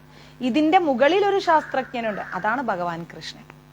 ഭഗവാൻ കൃഷ്ണൻ നൽകുന്ന നിർദ്ദേശം അനുസരിച്ചാണ് ഇവർ ഈ ജലം കണ്ടെത്തിയത്. ഭഗവാൻ അറിയാം മനുഷ്യരായ നമ്മൾക്കും മൃഗങ്ങളായവർക്കൊക്കെ ജലം ആവശ്യമാണെന്ന്. ഓക്കെ, ആ ആവശ്യമായ വസ്തു ഭഗവാൻ ഒരു വ്യക്തിയെ കണ്ടെത്തി, ആ വ്യക്തിയിലേക്ക് ഭഗവാന്റെ നിർദ്ദേശങ്ങൾ കൊടുത്തിട്ടാണ് എന്തുണ്ടാക്കുന്നത്, ആ വസ്തുവിനെ രൂപാന്തരപ്പെടുത്തുന്നത്. ഓക്കെ, ഇത് മാത്രല്ല, പിന്നെയോ അയാൾ ആ രാസപ്രവർത്തനത്തിന് ഉപയോഗിക്കുന്ന രാസദ്രവ്യങ്ങൾ, അതായത് നമ്മുടെ റോ മെറ്റീരിയൽസ് എന്ന് പറയും ഇംഗ്ലീഷിൽ, ആ സാധനങ്ങളെ, വസ്തുക്കളെ പറയുന്നത്. ഒരു വസ്തു ഉണ്ടാക്കാൻ നമ്മൾ ഉപയോഗിക്കുന്ന വസ്തുവിനെയാണ് എന്തെന്ന് പറയുന്നത്, റോ മെറ്റീരിയൽസ് എന്ന് പറയുന്നത്. അപ്പോ ഈ ശാസ്ത്രജ്ഞൻ ഓക്സിജൻ ഉപയോഗിക്കുന്നു, ഹൈഡ്രജൻ ഉപയോഗിക്കുന്നു, മെർക്കുറി ഉപയോഗിക്കുന്നു, അത് ഉപയോഗിക്കുന്നു, പല പല പല പല പല സാധനങ്ങൾ ശാസ്ത്രജ്ഞൻ ഉപയോഗിക്കുന്നുണ്ട് അല്ലെ. അപ്പൊ ഈ രാസദ്രവ്യങ്ങൾ നൽകിയത് ആരാണ്? അതും ഭഗവാനാണ് നൽകിയത്. മനസ്സിലാവുന്നുണ്ട്? ശാസ്ത്രജ്ഞൻ കണ്ടുപിടിച്ചാലും അത് കണ്ടുപിടിക്കാൻ ആ സാധനത്തെ അവിടെ നിർമ്മിച്ചതാരാണ്? ഭഗവാനാണ് നിർമ്മിച്ചത്. ഓക്കെ, സർവ്വതിനെ കുറിച്ചും എല്ലാത്തിനെ കുറിച്ചും പ്രത്യക്ഷമായിട്ട്, അതായത് നേരിട്ടും പരോക്ഷമായിട്ടും, നേരിട്ടല്ലാതെയും ആർക്ക് ബന്ധമുണ്ട്? അറിവുണ്ട്. അതേക്കുറിച്ച് ഭഗവാൻ അറിവുണ്ട്. എല്ലാത്തിനെ കുറിച്ചും ഭഗവാന് നേരിട്ടും നേരിട്ടല്ലാതെയും എല്ലാത്തിനെ കുറിച്ചും നല്ല അറിവുണ്ട്. എല്ലാ അറിവും ഉള്ളിൽ വെച്ചാണ് അദ്ദേഹം ഇങ്ങനെ കിടക്കുന്നത്. പാൽക്കടലിൽ പള്ളി കൊള്ളുന്നത് എല്ലാത്തിനെ കുറിച്ചുള്ള അറിവ് ഉള്ളിൽ വെച്ചുകൊണ്ടാണ്. നിശബ്ദനായി ഒന്നും പറയാതെ അദ്ദേഹം ചിരിച്ചുകൊണ്ട് കിടപ്പാണ് ഭഗവാൻ.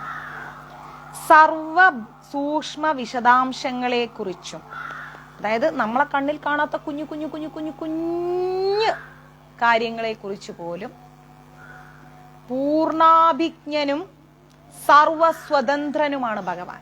നമ്മളെ കണ്ണിൽ കാണാത്ത, എത്രോ താഴ്ന്ന, നമുക്ക് അങ്ങനെ ഒരു സംഭവം ഉണ്ടോന്ന് പോലും അറിയാത്തതിനെ കുറിച്ച് പോലും പൂർണാഭിജ്ഞനാണ്. അതായത് കംപ്ലീറ്റ് ആയിട്ട് ഭഗവാൻ അറിയാം. സർവസ്വതന്ത്രനാണ്. ആരുമില്ല ഭഗവാനെ നിയന്ത്രിക്കാൻ. സർവസ്വതന്ത്രനാണ് അദ്ദേഹം. നമ്മളൊന്നും സ്വതന്ത്രരല്ല. കാരണം എന്താ? നമ്മളൊക്കെ ഭഗവാന്റെ പിടിയിൽ കിടക്കുന്ന ആൾക്കാരാണ്. നമുക്ക് സ്വാതന്ത്ര്യം വേണം. നമ്മൾ സ്വതന്ത്രരാണ്. എന്റേത്, ഞാൻ എന്ന ഭാവം വേസ്റ്റാണ്.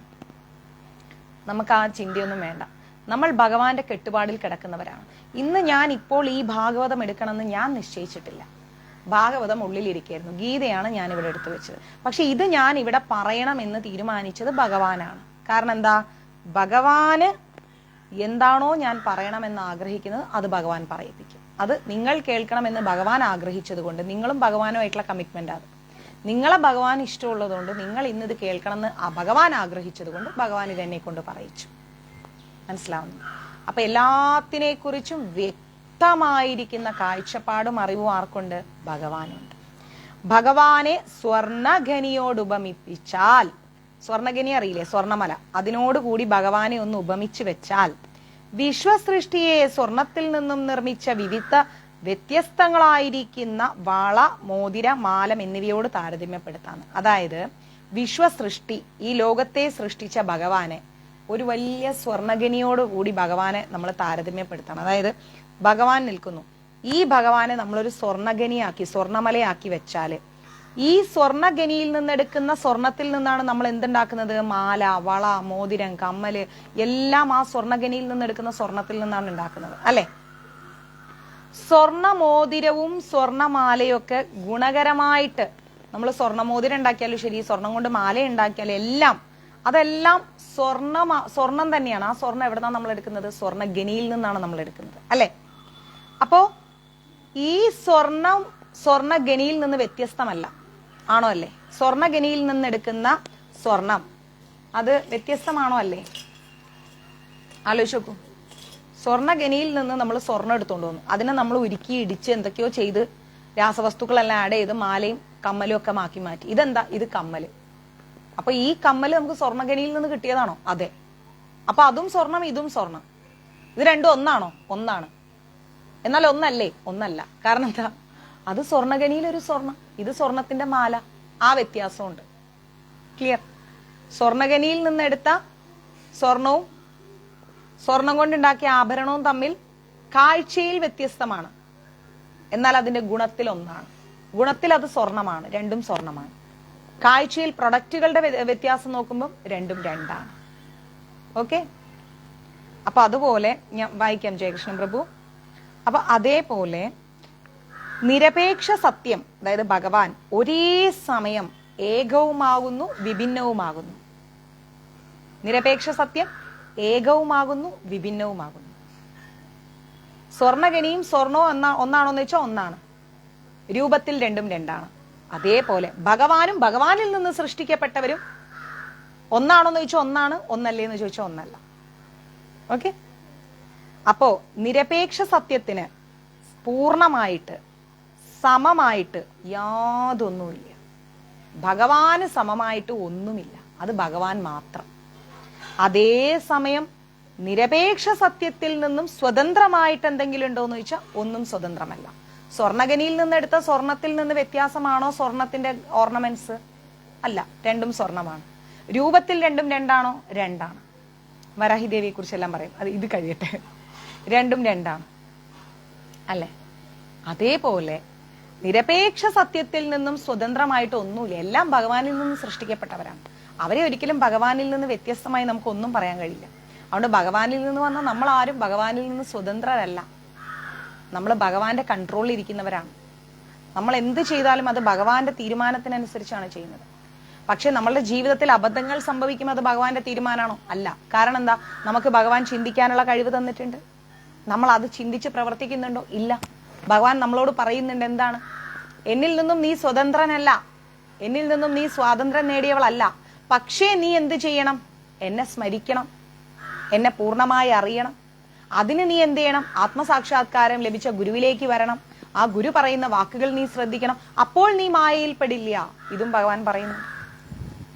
ആഹ്, എന്താ കാറ്റ്! നീ മായയിൽ പെടില്ല എന്ന് പറയുന്നു അല്ലെ?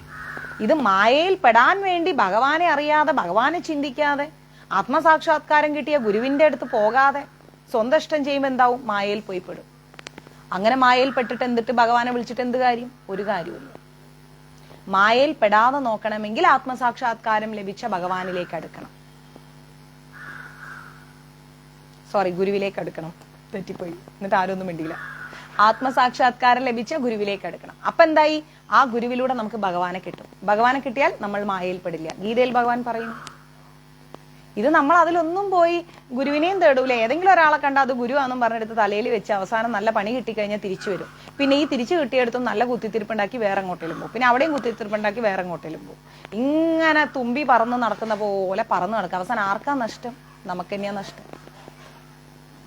ഭഗവാനെ അറിയണമെന്നുണ്ടെങ്കിൽ ഭഗവാനെ മാത്രം അറിയാം. ഭഗവാനെ അറിഞ്ഞുകൊണ്ട് ഓരോ സ്റ്റെപ്പും മുന്നോട്ട് വെക്കുക. അതിന് ആത്മസാക്ഷാത്കാരം കിട്ടിയ ഒരു ഗുരുവിന്റെ വാക്കുകൾക്ക്, അല്ലാതെ നമ്മുടെ അപ്പുറത്തും ഇപ്പുറത്തും നിൽക്കുന്ന ആൾക്കാരെ വാക്ക് കേട്ടാൽ നമ്മൾ ഒരിക്കലും ജീവിതത്തിൽ രക്ഷപ്പെടില്ല. നമ്മൾ തന്നെ പടുകുഴിയിൽ വീഴും. മനസ്സിലാവുന്നുണ്ടോ?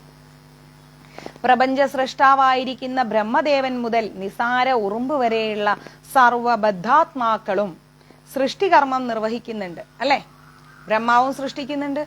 ബ്രഹ്മാവ് മുതൽ ഉറുമ്പ് വരെയുള്ള എല്ലാ ബദ്ധാത്മാക്കളും, ബ്രഹ്മാവിനടക്കം പറയുന്നത് ബദ്ധാത്മാവെന്നാണ്. പ്രപഞ്ച സൃഷ്ടാവായ ബ്രഹ്മാവ് മുതൽ നിസാര ഉറുമ്പ് വരെയുള്ള സർവബദ്ധാത്മാക്കളും സൃഷ്ടികർമ്മം ചെയ്യുന്നുണ്ട്. അവരാരും തന്നെ ഭഗവാൻ കൃഷ്ണനിൽ നിന്നും സ്വതന്ത്രരല്ല. ബ്രഹ്മാവ് പോലും ഭഗവാൻ കൃഷ്ണനിൽ നിന്നും സ്വാതന്ത്ര്യത്തോടു കൂടി നിൽക്കുന്നില്ല. താനല്ലാതെ മറ്റൊരു സൃഷ്ടാവില്ല എന്ന് ഭൗതികവാദി അബദ്ധമായി ചിന്തിക്കുന്നു. ഈ ലോകത്ത് ജീവിക്കുന്നവരെന്താ ചെയ്യുന്നത്? ഞാനല്ലാതെ വേറൊരു സൃഷ്ടാവില്ല എന്നങ്ങ് പറയും. ഞാനാണ് സൃഷ്ടിച്ചത്, ഞാനാണല്ല. ആ ചിന്ത ആരിലുണ്ട്? ഭൗതികവാദിയിലുണ്ട്.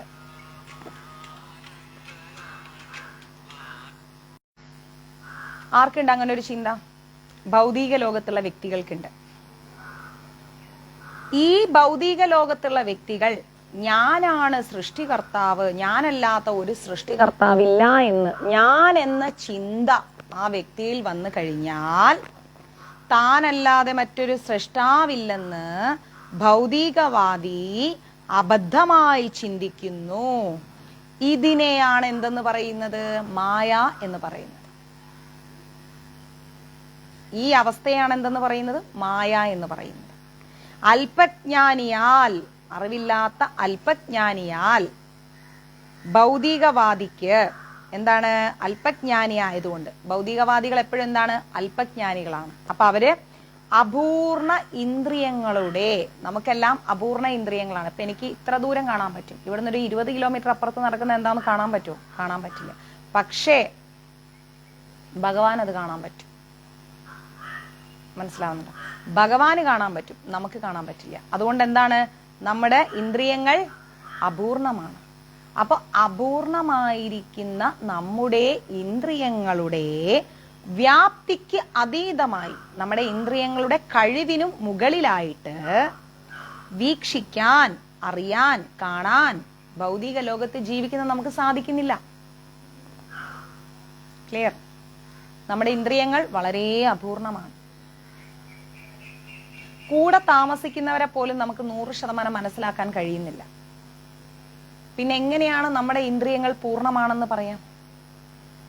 ഒരിക്കലും പറയാൻ കഴിയില്ല. അപ്പം അപൂർണമായിരിക്കുന്ന ഇന്ദ്രിയങ്ങളെ വെച്ചുകൊണ്ട് നമുക്കൊരിക്കലും എന്താക്കാൻ കഴിയില്ല? നമ്മുടെ കഴിവിന് മുകളിലായിട്ട് നമുക്ക് ചിന്തിക്കാനോ അറിയാനോ മനസ്സിലാക്കാനോ കഴിയില്ല. അപ്പൊ അങ്ങനെയുള്ള അവസ്ഥയിൽ പരമപ്രജ്ഞയുടെ സഹായമില്ലാതെ, അതായത് ഭഗവാന്റെ സഹായമില്ലാതെ ജഡവസ്തുക്കൾ, അതായത് നമ്മളെ പോലെയുള്ള ജീവാത്മാക്കൾ, ജഡവസ്തുക്കൾ സ്വയം രൂപം കൊള്ളുന്നു എന്ന് ഭൗതികവാദി തെറ്റായി ചിന്തിക്കുന്നു. നിനക്കാര് ജന്മം നൽകി? എന്റെ അച്ഛനും ഞാനൊരു ഗർഭപാത്രത്തിലുണ്ടായത്. ഇതാണ് ഒരു ഭൗതികവാദിയുടെ സംസാരം. പക്ഷേ നമ്മൾ മനസ്സിലാക്കേണ്ടത്, ആ ഗർഭപാത്രത്തിനുള്ളിൽ അച്ഛൻ നൽകിയ ബീജം, ആ ബീജം ഉണ്ടാക്കിയത് ആരാണ്? ഭഗവാൻ കൃഷ്ണൻ. അത്രയും ചിന്തിക്കുന്നില്ല ഭൗതികവാദി. ഭൗതികവാദി ആ അച്ഛൻ അമ്മ അവിടം വരെ ചിന്തിക്കുന്നു, അതിന്റെ മുകളിലോട്ട് എന്താ ഉള്ളതെന്ന് ചിന്തിക്കുന്നില്ല. അങ്ങനെ ചിന്തിക്കാതെ ഭൗതികവാദി എന്താ പറയുന്നത്? ജഡവസ്തുക്കൾ, അതായത് നമ്മളെ പോലെയുള്ള ജീവാത്മാക്കൾ എന്താണ്? സ്വയം ഉണ്ടാവുന്നതാന്നാ പറയുന്നത്. ഭഗവാനെ പറയുന്നില്ല അവർ. ഈ ശ്ലോകത്തിൽ വ്യാസദേവൻ ഈ ചിന്താഗതിയെ പറയുന്നുണ്ട്. എന്താ പറയുന്നതെന്നറിയോ? സർവ്വതിന്റെയും പ്രഭവ കേന്ദ്രം, എല്ലാത്തിന്റെയും തുടക്കം നിരപേക്ഷ സത്യമാകയാൽ ഭഗവാനായതുകൊണ്ട് യാതൊന്നും, സർവ്വതിന്റെയും തുടക്കം ഭഗവാനായതുകൊണ്ട് യാതൊന്നും ഭഗവാന്റെ ശരീരത്തിൽ നിന്നും സ്വതന്ത്രമല്ല. വ്യാസദേവൻ പറയുന്നു, എല്ലാത്തിന്റെയും തുടക്കം ഭഗവാനായതുകൊണ്ട് യാതൊന്നും ഭഗവാനിൽ നിന്നും സ്വാതന്ത്ര്യം നേടിയിട്ടില്ല. എല്ലാം ഭഗവാന്റെ ആ ഒരു സർക്കിളിന്റെ ഉള്ളിൽ കിടന്ന് കളിക്കുകയാണ്. എന്നിട്ടാണ് ഈ അഹങ്കാരം മുഴുവൻ, ഞാൻ ഞാൻ ഞാൻ ഞാൻ എന്ന ചിന്ത. ഓക്കെ, പിന്നെന്താ പറയുന്നത്? ശരീരത്തിന് എന്ത് സംഭവിച്ചാലും ശരീരി തൽക്ഷണം അറിയുന്നുണ്ട്, ഇല്ലേ? അപ്പൊ നമുക്ക് പെട്ടെന്നൊരു കാലുവേദന വന്നു, അപ്പൊ എനിക്കറിയാം എനിക്ക് കാലുവേദന വന്നു. പെട്ടെന്നൊരു കൈവേദന വന്നു, എനിക്ക് കൈ വേദനിക്കുന്നു, അതും എനിക്കറിയാം. ഒരു തലവേദന വന്നു, അതും എനിക്കറിയാം. ഒന്ന് വിശന്നു, ഒന്ന് ദാഹിച്ചു, അപ്പൊ നമുക്കിതെല്ലാം നമ്മുടെ ശരീരം അറിയുന്നുണ്ട്. ശരീരത്തിന് എന്ത് സംഭവിച്ചാലും ശരീരി എന്ന് പറയുന്നത് നമുക്കറിയാം, നമുക്ക് എന്ത് സംഭവിക്കുന്നു എന്നുള്ളത്. അതുപോലെ മുഴുവൻ സൃഷ്ടിയും ഈ ലോകത്ത് നമ്മൾ കാണുന്ന മുഴുവൻ സൃഷ്ടിയും ഭഗവാന്റെ ശരീരമായതുകൊണ്ട് സൃഷ്ടിക്കുള്ളിൽ എന്ത് സംഭവിച്ചാലും, ക്ലിയർ? കംപ്ലീറ്റും ഇതെന്താണ്? ഭഗവാന്റെ ശരീരമാണ്. എല്ലാം ഭഗവാന്റെ ഉള്ളിലാണ് ഇരിക്കുന്നത്. അതുകൊണ്ടാണല്ലോ ഉണ്ണിക്കണ്ണൻ വായ തുറന്നപ്പോ ഭഗവാൻ സമസ്ത ബ്രഹ്മാണ്ടങ്ങളും യശോദാമ്മയ്ക്ക് കാണിച്ചു കൊടുത്തത്. എല്ലാം എന്റെ വായക്കകത്തിരിക്കുന്നുണ്ട്, സർവ്വതും എന്റെ ഉള്ളിലാണെന്ന് ഭഗവാൻ കാണിച്ചു കൊടുത്തത്. അതുകൊണ്ട് ഭഗവാന്റെ ഉള്ളിൽ എല്ലാം ഉള്ളത് കൊണ്ട് അവിടെ എന്ത് സംഭവിച്ചാൽ ആരറിയും? ഭഗവാൻ അറിയും. പ്രത്യക്ഷമായിട്ട് സംഭവിക്കുന്നതും അറിയും, പരോക്ഷമായിട്ട് സംഭവിക്കുന്നതും അറിയും. അതുകൊണ്ട് നമ്മൾ ആരും ഒറ്റയ്ക്കാണ്, അല്ലെങ്കിൽ നമുക്ക് എന്തും ചെയ്യാനുള്ള തൻ്റെ ഇടം വേണ്ട. എല്ലാം ഭഗവാൻ അറിയുന്നുണ്ട്. നമ്മൾ മനസ്സിൽ എന്ത് ചിന്തിച്ചാലും അത് ഈശ്വരൻ അറിയുന്നുണ്ട്. നമ്മൾ എന്ത് പ്രവർത്തിച്ചാലും അതും ഈശ്വരൻ കാണും. അപ്പൊ അതുകൊണ്ട് ആ പഴയ ആൾക്കാർ പറഞ്ഞു എല്ലാം കാണുന്ന ഒരു ഭഗവാനുണ്ട് എന്ന്. ഇന്നല്ലെങ്കിൽ നാളെ അദ്ദേഹം അതിന് വേണ്ട തീരുമാനം എടുക്കുമെന്ന് പറയുന്നത് മനസ്സിലായില്ലേ? സർവ്വതിന്റെയും ആന്തരിക സ്രോതസ്, നിരപേക്ഷ സത്യം ബ്രഹ്മമാണെന്ന് ശ്രുതി മന്ത്രത്തിലും പറഞ്ഞിട്ടുണ്ട്. യോ ഞാൻ ഭാഗവതം എടുത്തുകൊണ്ടേ പോണു. നിർത്താട്ടാ, ഭാഗവതം നിർത്താട്ടാ. എന്തെടുക്കാം? ഗീത എടുക്കാം. ഭാഗവതം പിന്നെ എടുക്കണം.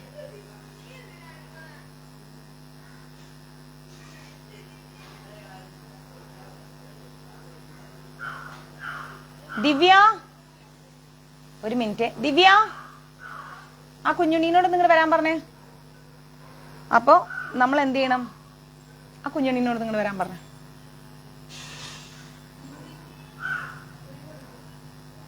ഒറ്റ മിനിറ്റ് ഇട്ട് അടി കൂടുന്നു രണ്ടും കൂടെ. എന്തേ? ഇങ്ങോട്ട് വാ.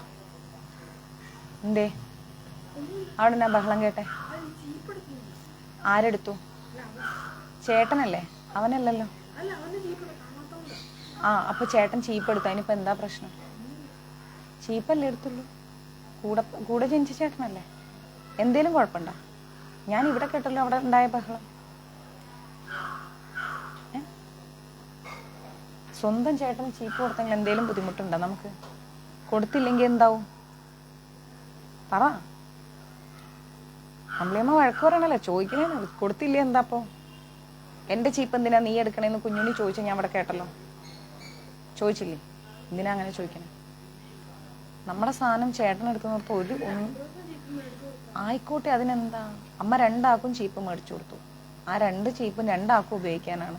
എന്റേത് നിന്റേത് എന്ന് നമുക്ക് വേണ്ടാട്ടോ. അത് ശരിയല്ല. മനസ്സിലായോ? അമ്പിളിയമ്മയുടെ അമ്മ എടുക്കണില്ലേ? അമ്മയുടെ അമ്പിളിയമ്മ എടുക്കണില്ലേ? പിന്നെ നിങ്ങൾ രണ്ടാളും അങ്ങോട്ടും ഇങ്ങോട്ടും കൊടുത്താൽ എന്താ കുഴപ്പം? മക്കള് മുടിയിരിയിട്ട് ചീപ്പ് ചേട്ടന് കൊണ്ട് കൊടുക്കും. ചീക്കോളാൻ പറയും. ചെല്ല്.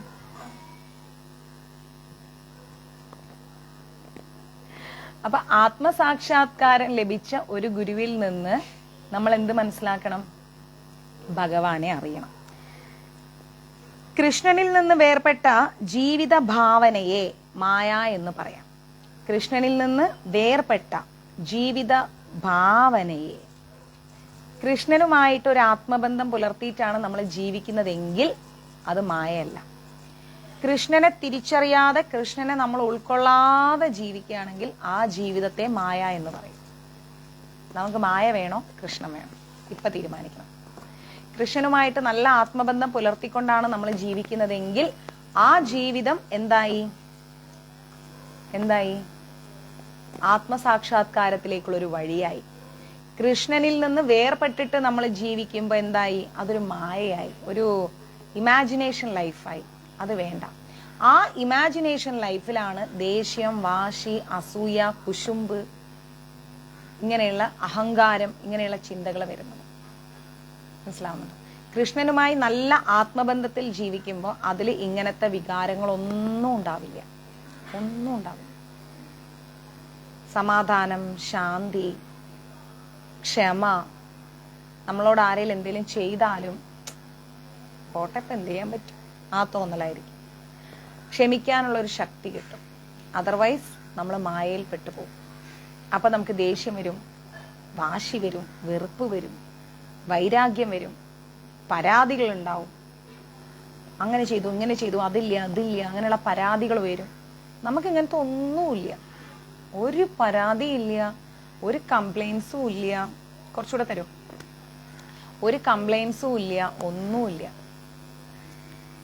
നമുക്ക് സ്വസ്ഥതയും ശാന്തിയും സമാധാനവും മാത്രം മതി. വേണം, അതും വേണം. ചൂടില്ല. മാ എന്നാൽ ഇല്ലാത്ത, അതാണ് അർത്ഥം. മായയെ കുറിച്ച് പറയുമ്പം മാ എന്നാൽ ഇല്ലാത്ത, യാ എന്ന് പറഞ്ഞാൽ യാതൊന്ന്. മായയുടെ അർത്ഥം എന്താണ്? ഇല്ലാത്ത എന്തോ ഒന്ന്. അതിനെയാണ് മായ എന്ന് പറയാം. മാ എന്ന അർത്ഥം എന്താ? ഇല്ലാത്ത. യാ എന്നാൽ എന്താണ്? യാതൊന്ന്. ഇല്ലാത്ത യാതൊന്നിനെ കുറിച്ച് നമ്മൾ സങ്കല്പിച്ചു കൂട്ടുന്നതിനെയാണ് മായ എന്ന് പറയുന്നത്. കൃഷ്ണൻ എന്ന് പറഞ്ഞാൽ കംപ്ലീറ്റ്, പൂർണ്ണമായിരിക്കുന്നത്. അപ്പൊ പൂർണ്ണമായ ഒന്നാണോ നമുക്ക് വേണ്ടത്, ഇല്ലാത്ത ഒന്നാണോ വേണ്ടത്? പൂർണ്ണമായ ഒന്നാണ് നമുക്ക് വേണ്ടത്. അപ്പൊ നമ്മൾ എന്ത് ചെയ്യണം? കൃഷ്ണനെ പിടിക്കണം. കൃഷ്ണനെ പിടിക്കാന്ന് പറഞ്ഞു കഴിഞ്ഞാൽ പ്രാർത്ഥന കൊണ്ട് മാത്രം പറ്റില്ല. കൃഷ്ണനെ നമ്മൾ ഹൃദയം കൊണ്ട് അറിയണം. കൃഷ്ണനെ ഹൃദയം കൊണ്ട് അറിഞ്ഞാൽ നമ്മളെടുത്ത് ആരെന്ത് വന്ന് എന്തിനെ കുറിച്ച് സംസാരിച്ചാലും, കൃഷ്ണനുമായി ബന്ധപ്പെട്ട ഒന്നല്ലാതെ മറ്റെന്തിനെ കുറിച്ച് പറഞ്ഞാലും നമ്മൾ നമ്മുടെ ചെവിയിലേ വാങ്ങില്ല. കൃഷ്ണനുമായി നമ്മളിങ്ങനെ കൂടുതൽ അടുത്ത് വരുമ്പോ ഇല്ലേ, ആ അടുത്ത് വരാൻ നമുക്കൊരു വഴി ഭഗവാൻ കാണിച്ചു തരും. ഭഗവാനുമായിട്ട് അടുക്കാൻ നമുക്ക് ഭഗവാൻ ഒരു വഴി കാണിച്ചു തരും. ആ വഴിയിലേക്ക് നമ്മൾ കയറിക്കഴിഞ്ഞാൽ, ആ ബൈപ്പാസ് റോഡിലേക്ക് നമ്മൾ കയറിക്കഴിഞ്ഞാൽ വഴി തെറ്റിക്കാൻ നമ്മളുടെ മുന്നിലേക്ക് പലരും വരും. ഈ വഴിയിൽ നിന്ന് നീ പൊയ്ക്കോ, ഈ വഴി ശരിയല്ല, ഇതങ്ങനെ ഇങ്ങനെ എന്ന് പറഞ്ഞ് നമ്മളെ വഴി തെറ്റിക്കാൻ പലരും വരും. അത് മായയാണ് എന്ന തിരിച്ചറിവ് നമുക്കുണ്ടാവണം. ഞാൻ നോക്കുന്നത് കൃഷ്ണനെയാണ്, ആ വഴിയല്ല ഞാൻ നോക്കുന്നത്. ആ വഴിയിലൂടെ യാത്ര ചെയ്താൽ കൃഷ്ണനെ കിട്ടുമെങ്കിൽ ഞാൻ ആ വഴിയിലൂടെ പോകുമെന്ന് പറയും. ആ വഴിയിൽ നിന്ന് നമ്മളെ പിന്തിരിപ്പിക്കാൻ പല പ്രലോഭനങ്ങളും നമുക്കുണ്ടാവും. അപ്പൊ ഈ പ്രലോഭനങ്ങളിൽ വീഴാതിരിക്കണമെങ്കിൽ നമ്മൾ എന്ത് ചെയ്യണം? ഭഗവാനോട് നല്ല ആത്മബന്ധം പുലർത്തണം. അത് ഈ പറയുന്ന എനിക്കായാലും അങ്ങനെ തന്നെയാണ്. ഞാൻ ഭഗവാനോട് അടുക്കുന്ന വഴിയിൽ എന്നെ വഴിതെറ്റിക്കാൻ പലരും വരും.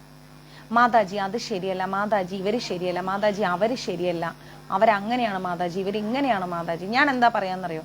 ആരെങ്ങനെയായാലും ശരി, ഞാനും ശരിയല്ല. അതുകൊണ്ടാണ് ഈ ഭൂമിയിൽ വന്നത്. ഞാൻ ശരിയാണെങ്കിൽ ഞാൻ ഈ ഭൂമിയിൽ വരൂല. ഞാനും ശരിയല്ല, അതുകൊണ്ട് ഈ ഭൂമിയിൽ വന്നു. ഇനി എനിക്ക് ഇതിന്ന് പോകാനൊന്നും വലിയ താല്പര്യമൊന്നുമില്ല. നേരെ ഭഗവാന്റെ അടുത്തേക്ക് പോവാം. അതിന് ഞാൻ ഈ വഴിയിലൂടെ യാത്ര ചെയ്യുന്നു, അത്രയേ ഉള്ളൂ. നിങ്ങളും ശരിയല്ല, ഞാനും ശരിയല്ല, നമ്മൾ രണ്ടു കൂട്ടരും ശരിയല്ല. മനസ്സിലായില്ലേ? അതുകൊണ്ട് അതൊന്നും പറഞ്ഞിങ്ങനെ സമയം കളയണ്ട. എനിക്ക് ഒരുപാട് കാര്യങ്ങൾ ചെയ്യാനുണ്ട്. നിങ്ങൾ കണ്ടെത്തിയതുമായിട്ട് നിങ്ങൾ അടുത്ത ആളെ തേടി പിടിക്കും എന്നാണ് ഞാൻ കൊടുക്കാറ്. അവര് ശരിയല്ല, ഇവര് ശരിയല്ല, അങ്ങനെ ശരിയല്ല, ഇങ്ങനെ ശരിയല്ല. എനിക്ക് നേരിട്ട് അനുഭവമുണ്ട്. ഇതൊക്കെയാണ് ഓരോരുത്തർ പറയാറ്. അപ്പൊ ഞാൻ ചോദിക്കും, കൃഷ്ണനെ കുറിച്ച് നേരിട്ട് അനുഭവം ഉണ്ടോ? പിന്നെ ഞാൻ പറയെങ്കിൽ ഇങ്ങനൊന്നും പറയാൻ വരൂല. കൃഷ്ണനെ കുറിച്ച് അറിയുന്ന ഒരു വ്യക്തി സദാ കൃഷ്ണ ചിന്തയിലായിരിക്കും. അവര് മറ്റൊന്നിനെ കുറിച്ചും ചിന്തിക്കില്ല.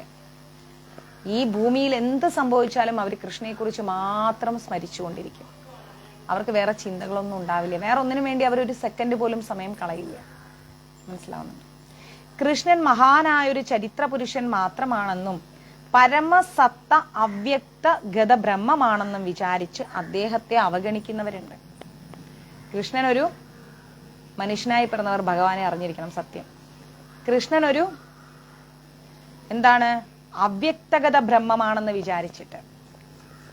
കൃഷ്ണൻ ഒരു ചരിത്ര പുരുഷനാണ്.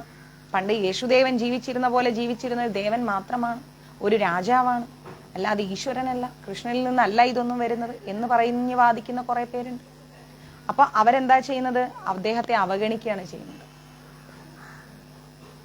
വാസ്തവത്തിൽ ഭഗവത്ഗീതയിൽ പറഞ്ഞിട്ടുള്ളത് പോലെ കൃഷ്ണന്റെ വ്യക്തിപ്രഭാവലയമാണ് ഈ അവ്യക്തഗത ബ്രഹ്മം. വ്യക്തമല്ലാത്ത ഒരു ബ്രഹ്മം, അത് ഭഗവാന്റെ ഒരു പ്രഭാവലയം മാത്രമാണ്, അത് വ്യക്തമല്ല. ആ പ്രഭാവലയവും താണ്ടി നമ്മൾ കൃഷ്ണനിലേക്ക് എത്തിയാൽ കൃഷ്ണനെ കാണാൻ പറ്റും. സൂര്യൻ വരുന്ന സമയത്ത്, അതായത് ഉദിച്ചു വരുന്ന സൂര്യനെ നോക്കിയാൽ ഉടനെ സൂര്യൻ പൊങ്ങി വരൂല. പിന്നെന്താ? കുറെ കുറെ കുറെ കളറുകള്, സൂര്യകിരണങ്ങള്, അല്ലെ? സൂര്യകിരണങ്ങൾ അത് ഇതൊക്കെ വന്നിട്ടാണ് പിന്നെ ആ സൂര്യൻ ഇങ്ങനെ വരിക. അപ്പൊ സൂര്യനും സൂര്യന്റെ കിരണങ്ങളും തമ്മിൽ വ്യത്യാസമില്ല. പക്ഷെ നമുക്കാണ് തോന്നുന്നത് ദേ ഇവിടെയും സൂര്യകിരണം, ഇവിടെയും സൂര്യകിരണം, ഇവിടെയും ഇവിടെയും ഇവിടെയും എന്നൊക്കെ. കഴിച്ചു, എനിക്ക് വെച്ചാൽ മതി. അപ്പൊ ഇങ്ങനെ സൂര്യകിരണങ്ങൾ വരുമ്പോ നമ്മൾ ചിന്തിക്കൽ എന്താ? ഇത് സൂര്യനാണ്. സൂര്യൻ തന്നെ, പക്ഷെ പൂർണ്ണമല്ല, അപൂർണമാണ്, അവ്യക്തിഗതമാണ്. അതേപോലെ കൃഷ്ണനും കൃഷ്ണന്റെ അവ്യക്തഗത പ്രഭാവലയവും തമ്മിൽ വ്യത്യാസമുണ്ട്. പൂർണ്ണമായി നമ്മൾ കൃഷ്ണനെ അറിയണമെങ്കിൽ ആ പ്രഭാവലയവും താണ്ടി നമ്മൾ ചെല്ലണം, അല്ലെ? സൂര്യനെ പൂർണ്ണമായി കാണണമെങ്കിൽ ഇപ്പൊ കന്യാകുമാരിയിലൊക്കെ ഉദയം ദർശിക്കാൻ പോകുന്നവർക്കറിയാം, സൂര്യൻ വരുന്നതിന് മുമ്പ് ഇങ്ങനെ ഒരു വെളിച്ചം വരും ആദ്യം, പിന്നെ ഇങ്ങനെ പ്രഭാവലയങ്ങൾ ഇങ്ങനെ വരും, പിന്നെ പിന്നെ കുറച്ചു കഴിഞ്ഞാണ് സൂര്യൻ ഇങ്ങനെ ഉദിച്ചുയർന്നു വരുന്നത്, അല്ലെ? അതേപോലെ അവ്യക്തഗത പരബ്രഹ്മം, മനസ്സിലായില്ലേ? അവ്യക്തഗത ബ്രഹ്മവും താണ്ടിയാണ് എന്ത് വരുന്നത്? കൃഷ്ണൻ വരുന്നത്. ആ ഭഗവാന്റെ പ്രഭാവലയമാണത്. അതും കഴിഞ്ഞ് ഭഗവാൻ വരും. അതും താണ്ടി നമ്മൾ ചെല്ലണം. പരമദിവ്യോത്തമ പുരുഷനായിരിക്കുന്ന കൃഷ്ണനാണ് സർവകാരണങ്ങളുടെയും കാരണം. പരമദിവ്യോത്തമ പുരുഷനായിരിക്കുന്ന കൃഷ്ണനാണ് എല്ലാത്തിൻ്റെയും കാരണം. എല്ലാത്തിൻ്റെയും, ജനനത്തിന്റെയും മരണത്തിന്റെയും നന്മയുടെയും തിന്മയുടെയും നഷ്ടത്തിന്റെയും ലാഭത്തിന്റെയും വേദനയുടെയും സന്തോഷത്തിന്റെയും നേട്ടത്തിന്റെയും എല്ലാത്തിന്റെയും കാരണം ഭഗവാൻ കൃഷ്ണൻ മാത്രമാണ്. ഇത് ബ്രഹ്മസംഹിതയിൽ വ്യക്തമായി പറയുന്നുണ്ട്. ലക്ഷക്കണക്കിനുള്ള അവതാരങ്ങൾ, ഭഗവാന്റെ വ്യത്യസ്ത രൂപവിസ്തരണങ്ങൾ മാത്രം. എത്രയോ അവതാരങ്ങളുണ്ട്. 33 കോടി ദേവഗണങ്ങളുണ്ട്. ഇതെല്ലാം ഭഗവാന്റെ വ്യത്യസ്ത രൂപവിസ്തരണങ്ങൾ മാത്രമാണ്. ഭഗവാന്റെ വ്യത്യസ്ത രൂപവിസ്തരണങ്ങൾ മാത്രം. മാത്രമാണ് ഇതെല്ലാം. അതുപോലെ എല്ലാ ജീവസത്തകളും കൃഷ്ണന്റെ വിസ്തരണങ്ങളാണ്. നമ്മളെല്ലാവരും കൃഷ്ണന്റെ വിസ്തരണങ്ങളാണ്. അപ്പൊ കൃഷ്ണനെ സ്നേഹിക്കുന്ന നമ്മള് അടുത്ത ഒരു ജീവാത്മാവിനെ വേദനിപ്പിക്കില്ല, ഒന്നും പറയില്ല. കൃഷ്ണനെ നമ്മൾ സ്നേഹിക്കുന്നുണ്ടെങ്കിൽ നമ്മൾ മറ്റുള്ളവരെ കുറിച്ചും കുറ്റം പറയില്ല. കൃഷ്ണനെ കുറിച്ച് കുറ്റം പറയുന്നതിന് തുല്യമാണ് കൃഷ്ണനെ കുറിച്ച് സ്നേഹിക്കുന്ന നമ്മൾ മറ്റുള്ളവരെ കുറിച്ച് പറയുന്നത്. അത് കൃഷ്ണനെ കുറിച്ച് പറയുന്നതിന് തുല്യമാണ്. കാരണം അതും കൃഷ്ണന്റെ വിസ്തരണമാണ്. മനസ്സിലാവുന്നുണ്ടോ? അനേകം രൂപവിസ്തരണങ്ങൾ സ്വീകരിക്കുന്നത് കൊണ്ട് കൃഷ്ണന് സ്വവ്യക്തിത്വം ഇല്ലാതാകുന്നു എന്ന് മായാവാദികളായ തത്വചിന്തകർ തെറ്റിദ്ധരിക്കുന്നു. കൃഷ്ണൻ കൃഷ്ണനായിട്ട് തന്നെ ഇരിക്കുന്നുണ്ട്. ഒരുപാട് രൂപവിസ്തരണങ്ങൾ ഉള്ളത് കൊണ്ട് കൃഷ്ണൻ ഒരിക്കലും അദ്ദേഹത്തിന്റെ എന്താ പറയാ സ്വന്തം വ്യക്തിത്വം ഇല്ലാതാകുന്നില്ല. അദ്ദേഹത്തെക്കുറിച്ച് അദ്ദേഹം പൂർണ്ണമായിട്ട് അദ്ദേഹത്തെക്കുറിച്ച് അറിയാം. അദ്ദേഹത്തിൽ നിന്ന് ഒരുപാട് വിസ്തരണങ്ങൾ വരുന്നുണ്ട്. മനസ്സിലായില്ലേ? ഒരുപാട് വിസ്തരണങ്ങൾ വരുന്നുണ്ട്. ശ്രീകുട്ടി മാതാജി ആദ്യം കൃഷ്ണനെ കുറിച്ച് അറിയും, പിന്നെ വരാഹി ദേവിയിലേക്കൊക്കെ നമുക്ക് പോകാൻ കേട്ടോ. എന്താ ഇപ്പൊ വരാഹി ദേവിയെ മുറുകെ പിടിച്ചുകൊണ്ടിരിക്കുന്നത്? കൃഷ്ണനെ അറിഞ്ഞു കഴിഞ്ഞാൽ പിന്നെ ഇതിന്റെ ഒന്നും പിന്നാലെ പോകേണ്ട ആവശ്യമില്ല മാതാജിക്ക്. ആദ്യം കൃഷ്ണനെ കുറിച്ച് അറിയൂ. കൃഷ്ണനാണ് എല്ലാത്തിന്റെയും കാരണം എന്ന് ഞാൻ ഇവിടെ ക്ലാസ്സിൽ കിടന്ന് ഘോരഘോര പ്രസംഗം നടത്തിക്കൊണ്ടിരിക്കുകയാണ്, ഭാഗവതം വെച്ചിട്ടും ഗീത വെച്ചിട്ടും. പിന്നെയും മാതാജി അതിൽ നിന്ന് സ്കിപ്പായിട്ട് പോവല്ലേ. മാതാജി ഇങ്ങോട്ട് വരൂ. മാതാജിക്ക് 100 വേണോ 1000 വേണോ? 100 മതിയെങ്കിൽ മാതാജി വരാഹി ദേവിയുടെ പിന്നാലെ പോവും. പക്ഷെ ആ 100 മാതാജിക്ക് സ്ഥിരമല്ല.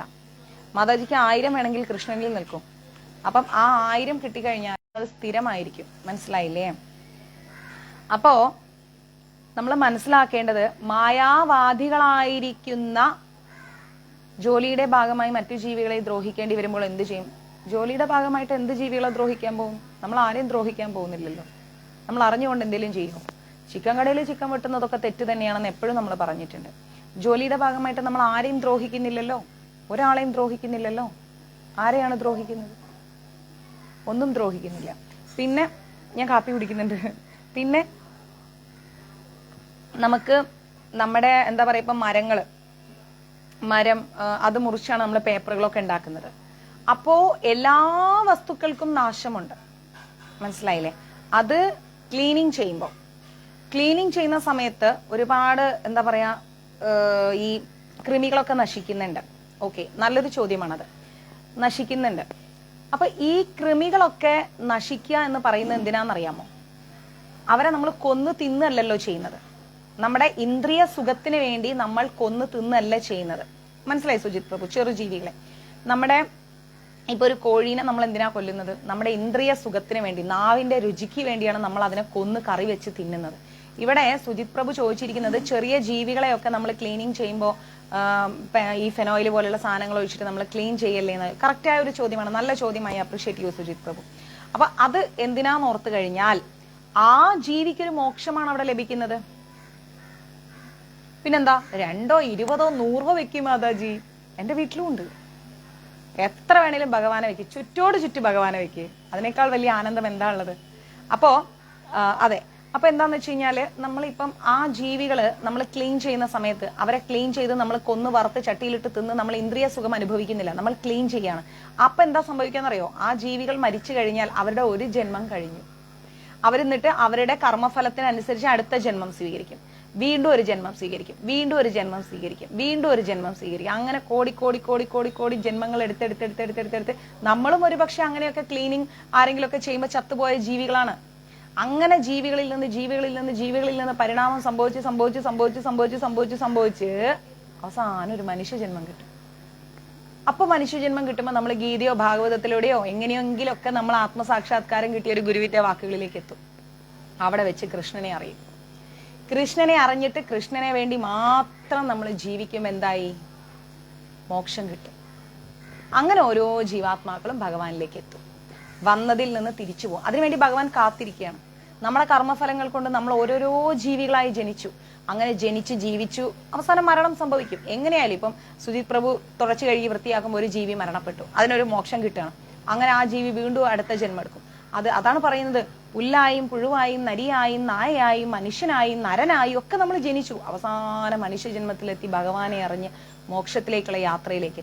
ഒരു 5ാമത്തെ നിലയിലോട്ട് കയറണമെങ്കിൽ നമ്മൾ ആദ്യം തന്നെ 4ാമത്തെ നിലയിലോട്ട് ചാടൂലല്ലോ. 1ാമത്തെ നില, 2ാമത്തെ നില, 3ാമത്തെ നില, 4ാമത്തെ നില, 5ാമത്തെ നില. അവിടെ എത്തിക്കഴിഞ്ഞാൽ നമ്മൾ എത്തേണ്ട സ്ഥലമായി.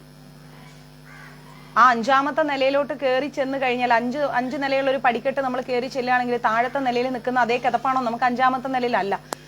നമ്മൾ തളർന്നു പോകും. എന്നിട്ട് നമ്മൾ റിലാക്സ് ചെയ്യും.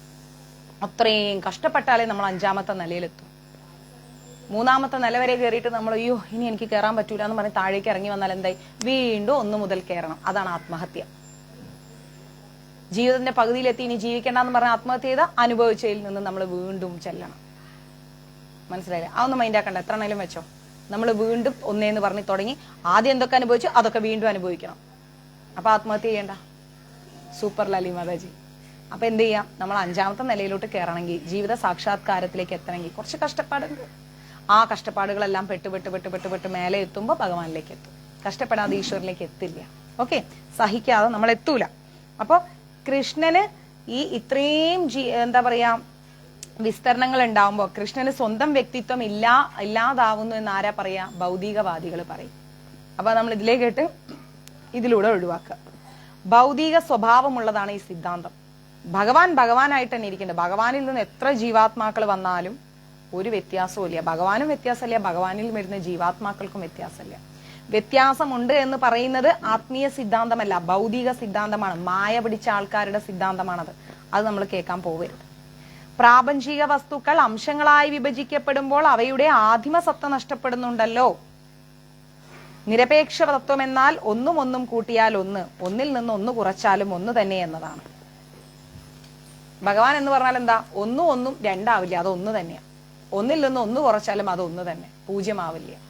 അതായത് ഭഗവാനിൽ നിന്ന് എന്തോരം വേർപെട്ടാലും ഭഗവാൻ തന്നെയാണ്. ഒരു മാറ്റവും സംഭവിക്കുന്നില്ല. ഭഗവാനിലേക്ക് എന്ത് വന്ന് ലയിച്ചാലും കൂടുന്നില്ല, അത് ഭഗവാൻ തന്നെയാണ്. കുറവുമില്ല കൂടുതലും അല്ലാത്ത പൂർണ്ണമായ സത്യത്തെയാണ് നിരപേക്ഷ സത്യം എന്ന് പറയുന്നത്. അതാണ് ഭഗവാൻ. മനസ്സിലാവുന്നത്? മായാവാദികളായ പണ്ഡിതന്മാർക്ക് ഇത് അറിഞ്ഞുകൂടാ. എന്താ പറയുന്നത്? മായാവാദികളായ പണ്ഡിതന്മാർ, മായയെ തലയേക്കേറ്റിൽ വെച്ചിരിക്കുന്ന ആൾക്കാർക്ക് ഈ ഭഗവാനെ കുറിച്ച് അറിഞ്ഞുകൂടാ. ഈ ഭഗവാൻ എന്ന് പറയുന്ന പരമസത്യം എന്താണെന്ന് അറിഞ്ഞുകൂടാ. അവര് ചുമ്മാ ഹാ ഹൂ ഹീ എന്ന് പറഞ്ഞിട്ട് അങ്ങോട്ട് പോകും. ഞാൻ വിളിച്ചാലും ഭഗവാൻ വരും, ഞാൻ എങ്ങനെ പോയാലും ഭഗവാൻ വരും, ഭഗവാൻ അങ്ങനെ കുറെ പറയും. പക്ഷെ ആ പരമസത്യം എന്തെന്നറിയണമെങ്കിൽ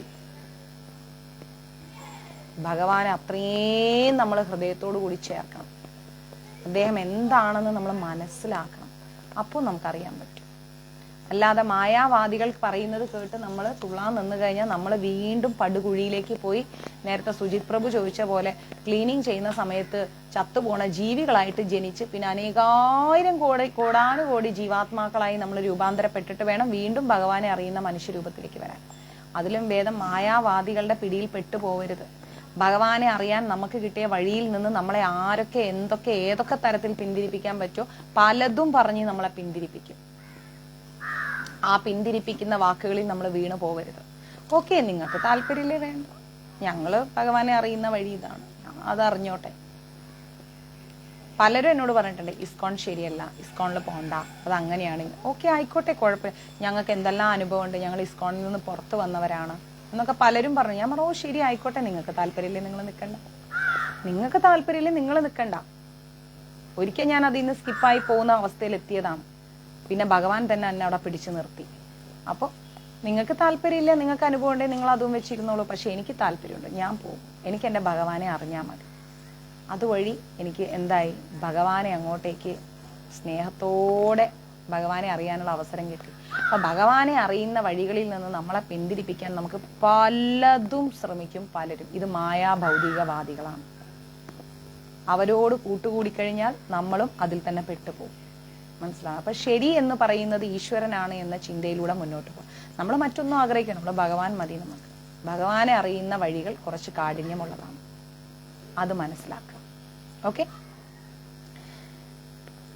നിരപേക്ഷ ശാസ്ത്രത്തിൽ വേണ്ടുന്നത്ര അറിവ് നേടാത്തത് കൊണ്ട് നാം ഇന്നും മായയിൽ മൂടപ്പെട്ടിരിക്കുകയാണ്. അതായത് ഭഗവാൻ എന്ന് പറയുന്ന, മഴക്കാറില്ല മാതാജി, നല്ല വെയിലാണ്.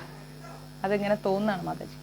അപ്പൊ ഭഗവാൻ എന്ന് പറയുന്ന ശാസ്ത്രത്തിൽ, ഭഗവാന്റെ ശാസ്ത്രത്തിൽ നമുക്ക് അത്രയ്ക്ക് അറിവ് ലഭിക്കാത്തത് കൊണ്ട്, മനസ്സിലായില്ലേ? അതെ, പലരും പറയും ഭഗവാനെ കൂടുതൽ വിളിച്ച് അങ്ങനെയാവും ഇങ്ങനെയാവും. എന്തിനാ അതൊക്കെ കേൾക്കാൻ നിൽക്കണത്? പോണ്ട, അവരവരെ വഴിക്ക് പോയിക്കോട്ടെ, നമ്മൾ നമ്മളെ വഴിക്ക് പോയിക്കോട്ടെ. അപ്പൊ നിരപേക്ഷമായിരിക്കുന്ന ഭഗവാൻ എന്ന് പറയുന്ന സത്യമായ ശാസ്ത്രത്തിൽ വേണ്ടത്ര അറിവ് ലഭിക്കാത്തത് കൊണ്ട് നമ്മൾ എവിടെയാ കിടക്കണത്?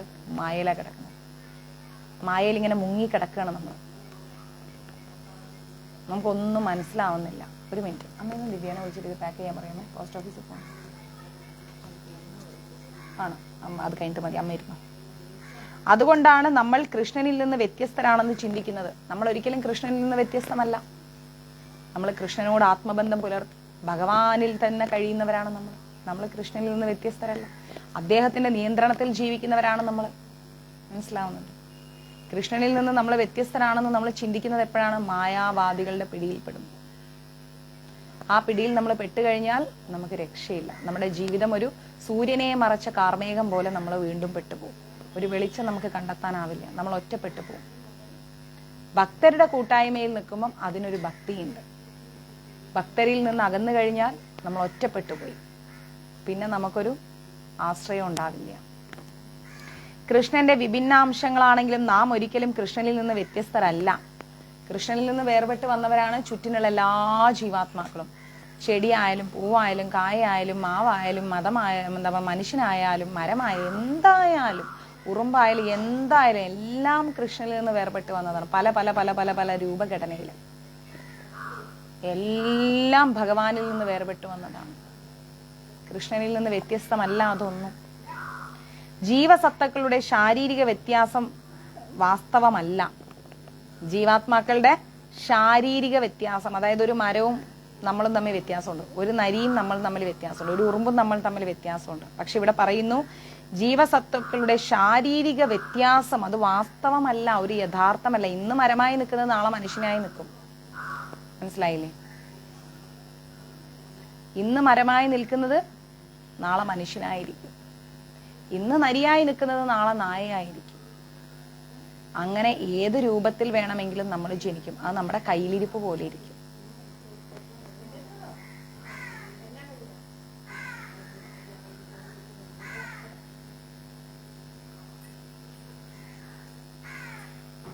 ശരി,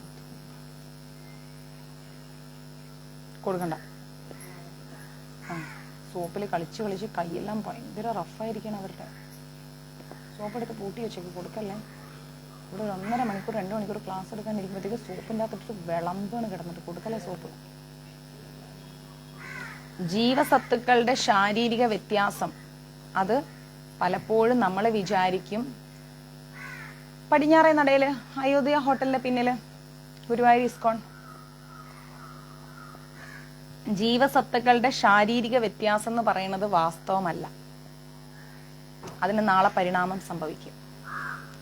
അത് ഓരോരുത്തരുടെ കർമ്മഫലം അനുസരിച്ച് മാറ്റങ്ങൾ സംഭവിച്ചുകൊണ്ടേയിരിക്കും. മായയാണ്, മനസ്സിലായില്ലേ? നമ്മൾ കാണുന്ന ഈ ശരീരം മായയാണ്. ഇത് എന്താണ്? ഇല്ലാത്ത ഒന്നാണ്. നമുക്ക് തോന്നുന്നതാണ് ഇത് ഈ ശരീരം എന്നൊന്നും നിലനിൽക്കുന്നു. ഇല്ല.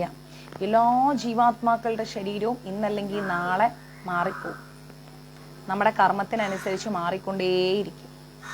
ഓക്കെ, നാം എല്ലാം കൃഷ്ണനെ പ്രീതിപ്പെടുത്തുവാൻ വേണ്ടിയുള്ളവരാണ്. കൃഷ്ണനെ സന്തോഷിപ്പിക്കുക, അതിന് നമ്മൾ ധർമ്മത്തിൽ ജീവിക്കാം. നമ്മൾ ധാർമ്മികരായി മുന്നോട്ട് പോകുമ്പോൾ നമ്മളെ വേദനിപ്പിക്കാൻ, ഒറ്റപ്പെടുത്താൻ, നമ്മളെ അപമാനിക്കാൻ, കുറ്റം പറയാൻ എല്ലാത്തിനും ഇഷ്ടം പോലെ സാഹചര്യങ്ങൾ ഉണ്ടാവും. പക്ഷെ ഇതൊന്നും നമ്മളുടെ വിഷയമല്ല. നമ്മളുടെ ലക്ഷ്യം എന്താണ്? കൃഷ്ണനെ ഹാപ്പിയാക്കുക. കൃഷ്ണനെ ഹാപ്പിയാക്കാന്ന് പറഞ്ഞാൽ എന്താ? യഥാഹി ധർമ്മസ്യ, ധർമ്മത്തിലൂടെ മുന്നോട്ട് പോകുക. കൃഷ്ണന്റെ മുന്നിൽ നമ്മുടെ ധർമ്മം നമ്മൾ കാണിച്ചാൽ മതി.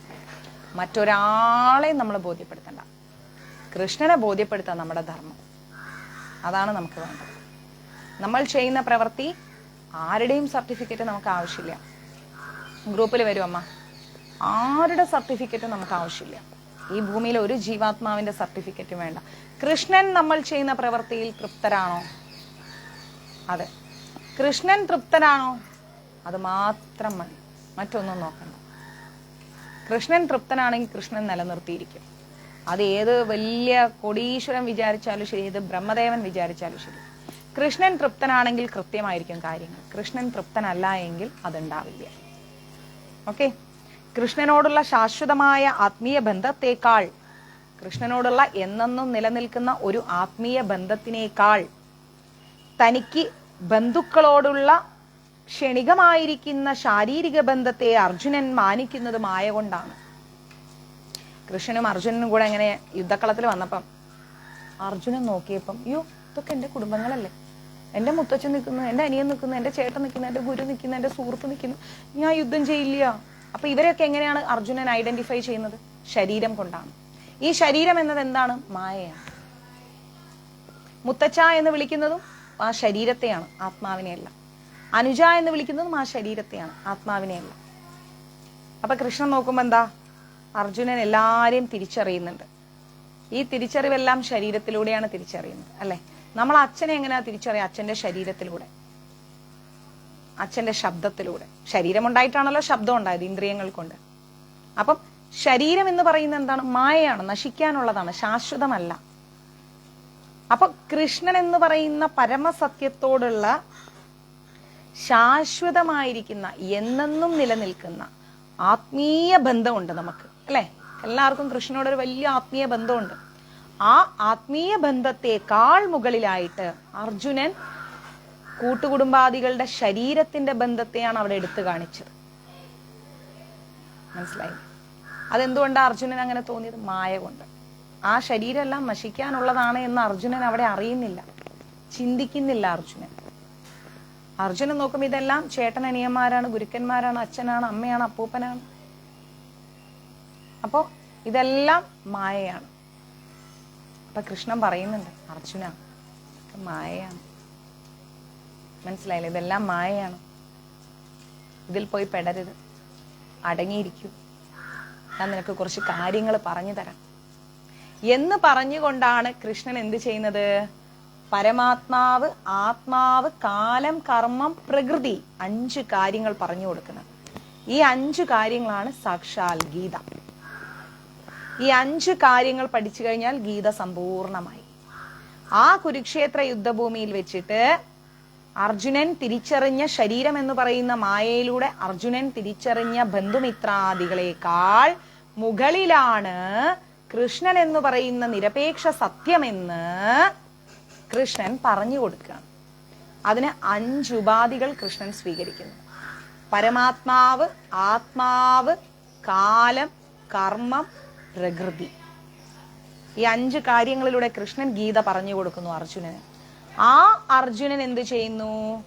ആ 5 കാര്യങ്ങളെ ഹൃദയം കൊണ്ട് ഉൾക്കൊള്ളുകയാണ്. നല്ല കാറ്റ്. 5 കാര്യങ്ങളെ കൃഷ്ണൻ ഹൃദയം കൊണ്ട് ഉൾക്കൊള്ളുകയാണ്. അങ്ങനെ അങ്ങ് ഉൾക്കൊണ്ടപ്പോഴേക്കും എന്തായി?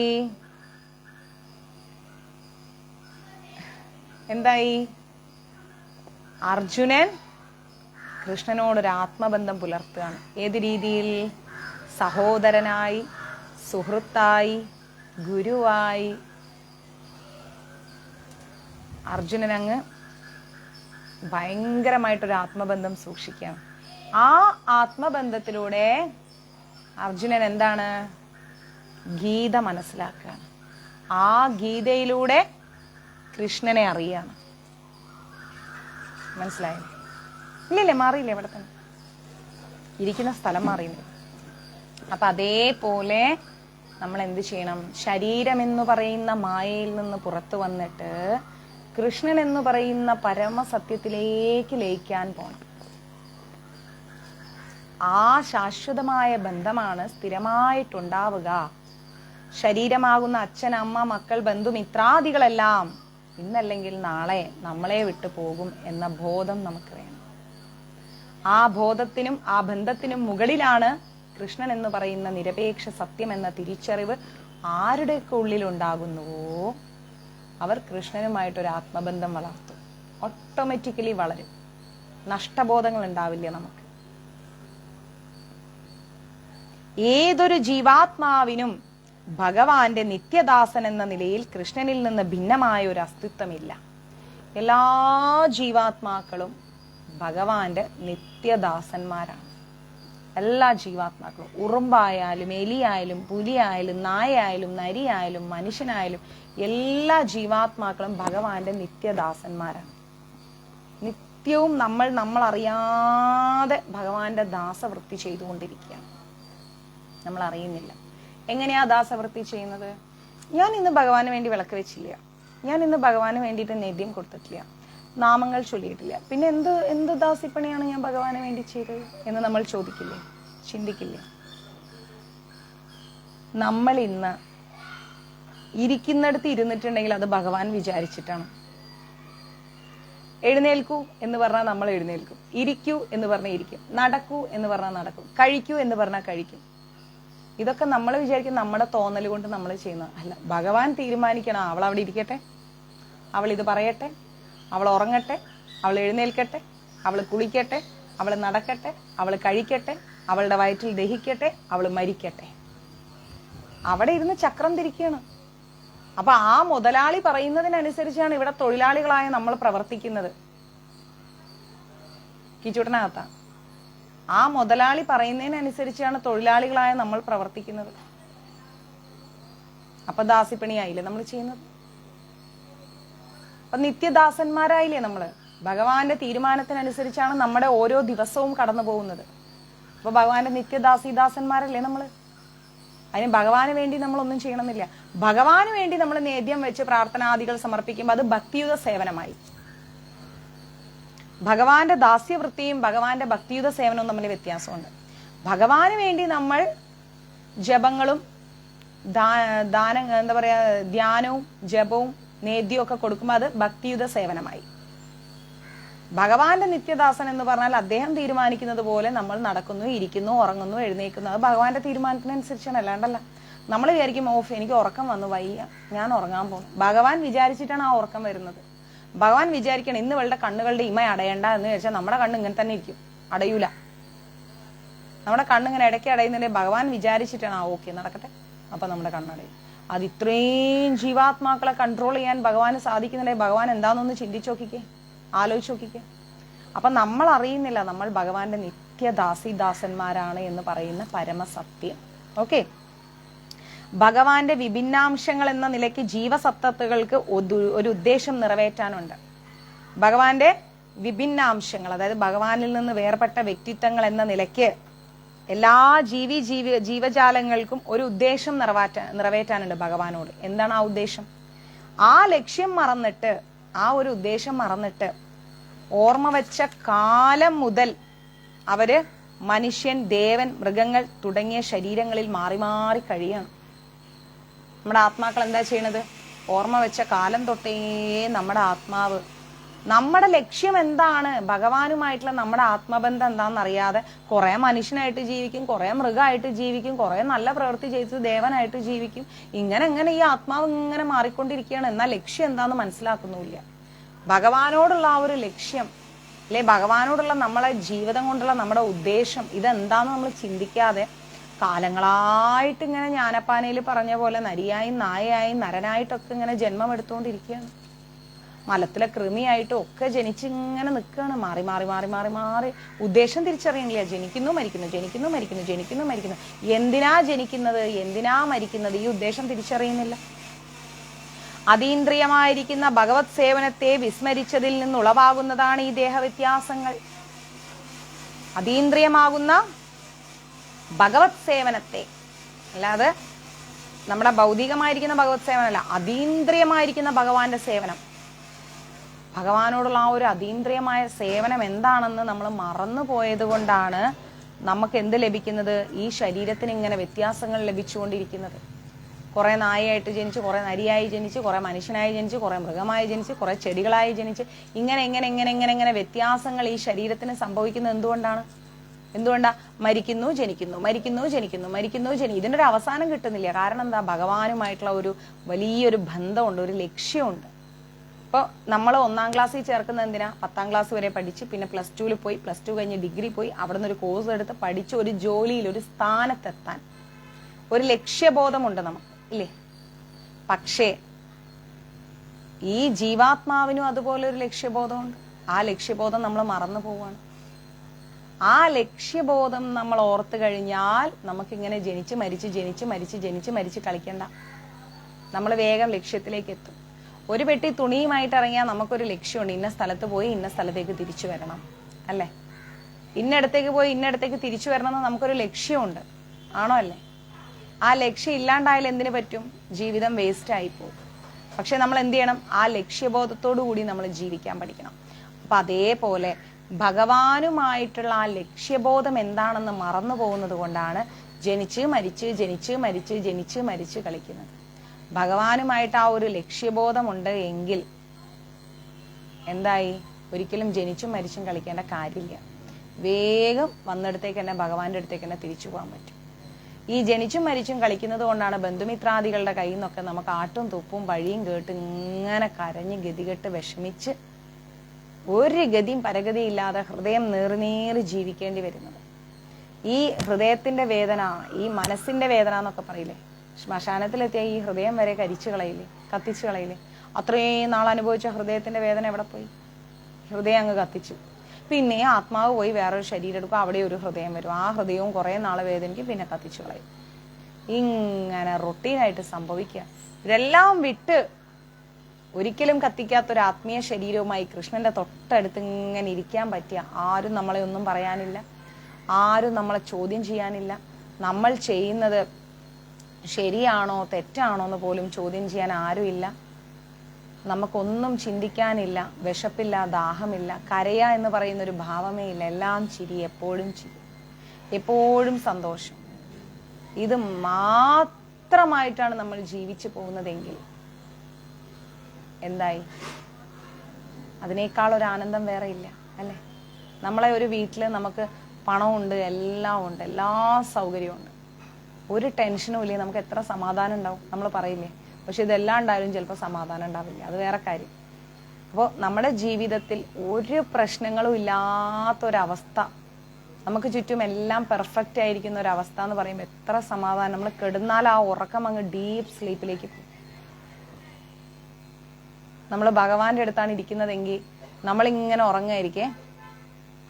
കുറേ കഴിഞ്ഞ് നമ്മൾ കണ്ണു തുറന്നാൽ ഭഗവാൻ ഇങ്ങനെ ചിരിച്ചുകൊണ്ട് നമ്മളെ നോക്കിക്കൊണ്ടിരിക്കും. ഇതെന്താപ്പത്, എത്ര നേരായി ഉറങ്ങണേ, ഞാൻ കുറേ നേരമായി കാത്തിരിക്കാം, ബാ നമുക്ക് കഴിക്കാം എന്ന് പറഞ്ഞ് കൃഷ്ണനുമായിട്ട് നമ്മൾ ഇരുന്ന് ബ്രേക്ക്ഫാസ്റ്റ് കഴിക്കുകയാണെങ്കിൽ ഒന്ന് ഇമാജിൻ ചെയ്ത് നോക്കും.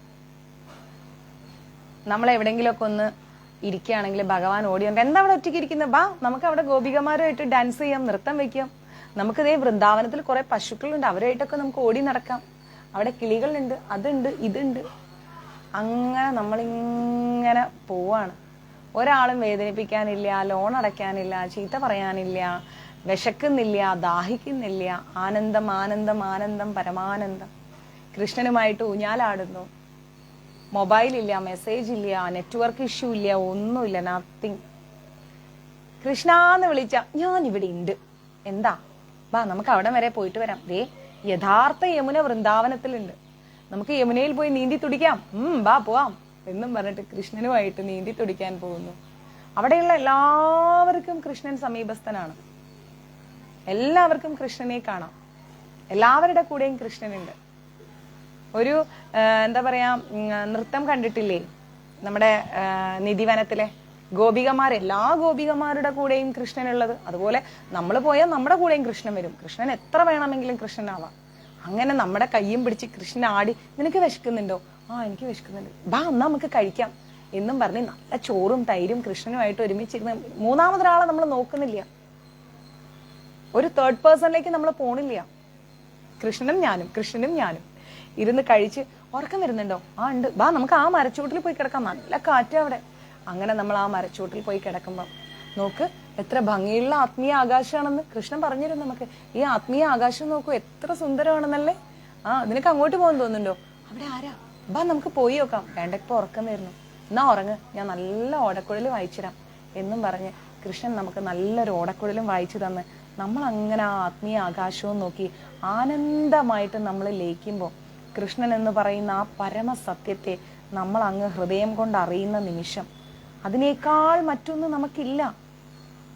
കൃഷ്ണൻ നമ്മളെ എങ്ങനെ തൊട്ടടുത്ത് കെടുത്തി നമ്മളോട് ഇങ്ങനെ നോക്കി ആനന്ദത്തോടു കൂടി നമ്മളെ അങ്ങ് കൃഷ്ണന്റെ ആ ഒരു ഓടക്കുഴലും വായിച്ച് നമ്മളെ അങ്ങ് കേൾപ്പിക്കുമ്പോൾ നമുക്ക് കിട്ടുന്ന ഒരു ആനന്ദമുണ്ട്. ആ ആനന്ദത്തെക്കാൾ മാധുര്യം നമുക്ക് എന്തെങ്കിലും ഉണ്ടോ? ചിന്തിച്ചു നോക്കൂ. ഒന്നുമില്ല. നമുക്കത് മാത്രമേ ഉള്ളൂ. ആനന്ദമാകുന്ന കൃഷ്ണന്റെ ആ ഒരു തരളിതമായിരിക്കുന്ന ആ ഓടക്കുഴൽ വിളി. നമ്മളോട് അങ്ങ് ആ ഓടക്കുഴൽ നാദവും കേട്ട് ഉറങ്ങിക്കോ എന്ന് പറഞ്ഞ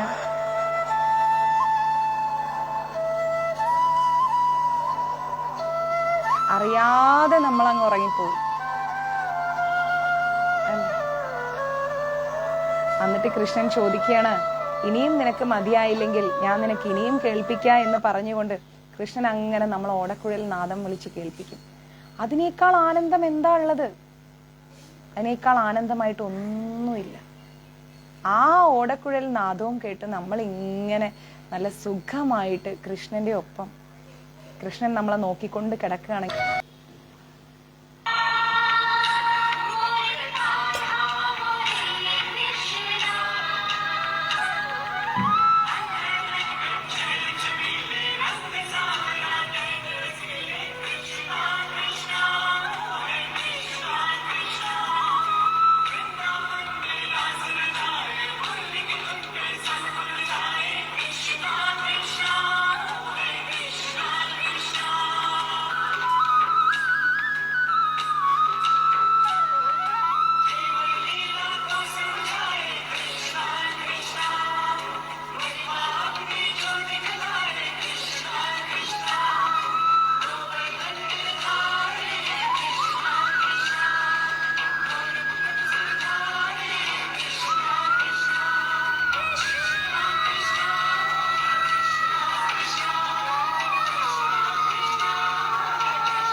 ഇഷ്ടായോ? കൃഷ്ണൻ അങ്ങനെ നമ്മുടെ കൂടെ നിൽക്കും. എങ്ങനെയുണ്ട്? ആ കൃഷ്ണനോട് കൂടി നമുക്ക് അടുത്ത് ചെല്ലണ്ടേ? അടുത്ത് ചെല്ലണോ വേണ്ടേ? പറയൂ, ആലോചിക്കൂ. കൃഷ്ണന്റെ കൂടെ നമുക്ക് എത്ര നേരം ഇരിക്കണം? കൃഷ്ണനുമായിട്ട് എത്ര നേരം നമ്മളിങ്ങനെ ആനന്ദ നിർവൃതിയിൽ നമ്മളിങ്ങനെ ഇരിക്കണം? ഇതിനേക്കാൾ വലിയൊരു ആനന്ദം എന്താ നമുക്ക് ജീവിതത്തിൽ കിട്ടാനുള്ളത്? ആ കൃഷ്ണനാണ് നമുക്ക് പരബ്രഹ്മമായിരിക്കുന്ന ഒരു പരമസത്യം. മനസ്സിലായില്ലേ? ആ പരബ്രഹ്മത്തിലേക്കാണ് നമ്മൾ പോകേണ്ടത്.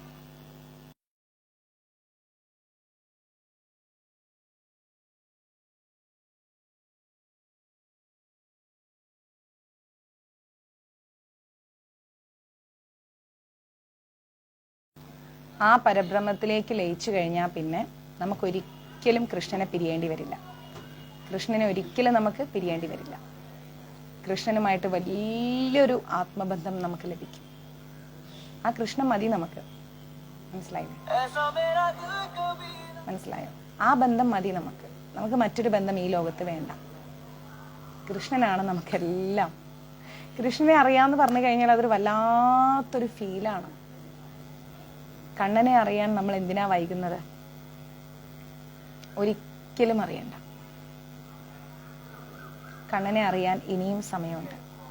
ഇനിയും നമുക്ക് വളരെ അടുത്ത് തന്നെ നമുക്ക് കൃഷ്ണനെ അറിയാനും കൃഷ്ണനോട് അടുക്കാനും എല്ലാത്തിനും കൃഷ്ണൻ നമുക്ക് സമയം തന്നിട്ടുണ്ട്. ആ സമയം നമ്മൾ ഉപയോഗിക്കുക.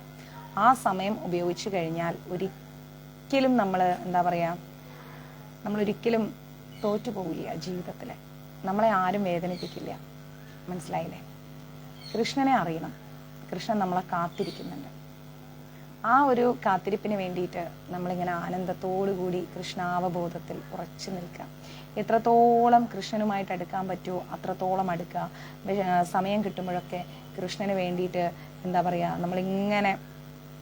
നമ്മളിങ്ങനെ എപ്പോഴും പ്രാർത്ഥിക്കുക, ജപിക്കുക, വായിക്കുക. ഫുൾ ടൈം കൃഷ്ണനായിട്ട് നമ്മളിങ്ങനെ ആനന്ദത്തിൽ ആറാടിക്കൊണ്ടേയിരിക്കുക. ഒരു സമയം പോലും പാഴാക്കരുത്.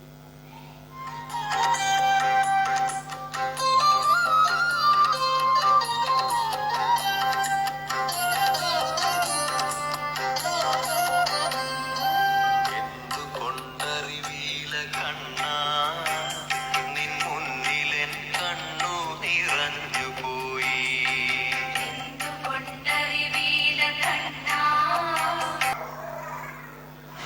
ഹാപ്പി? ഇഷ്ടമായി.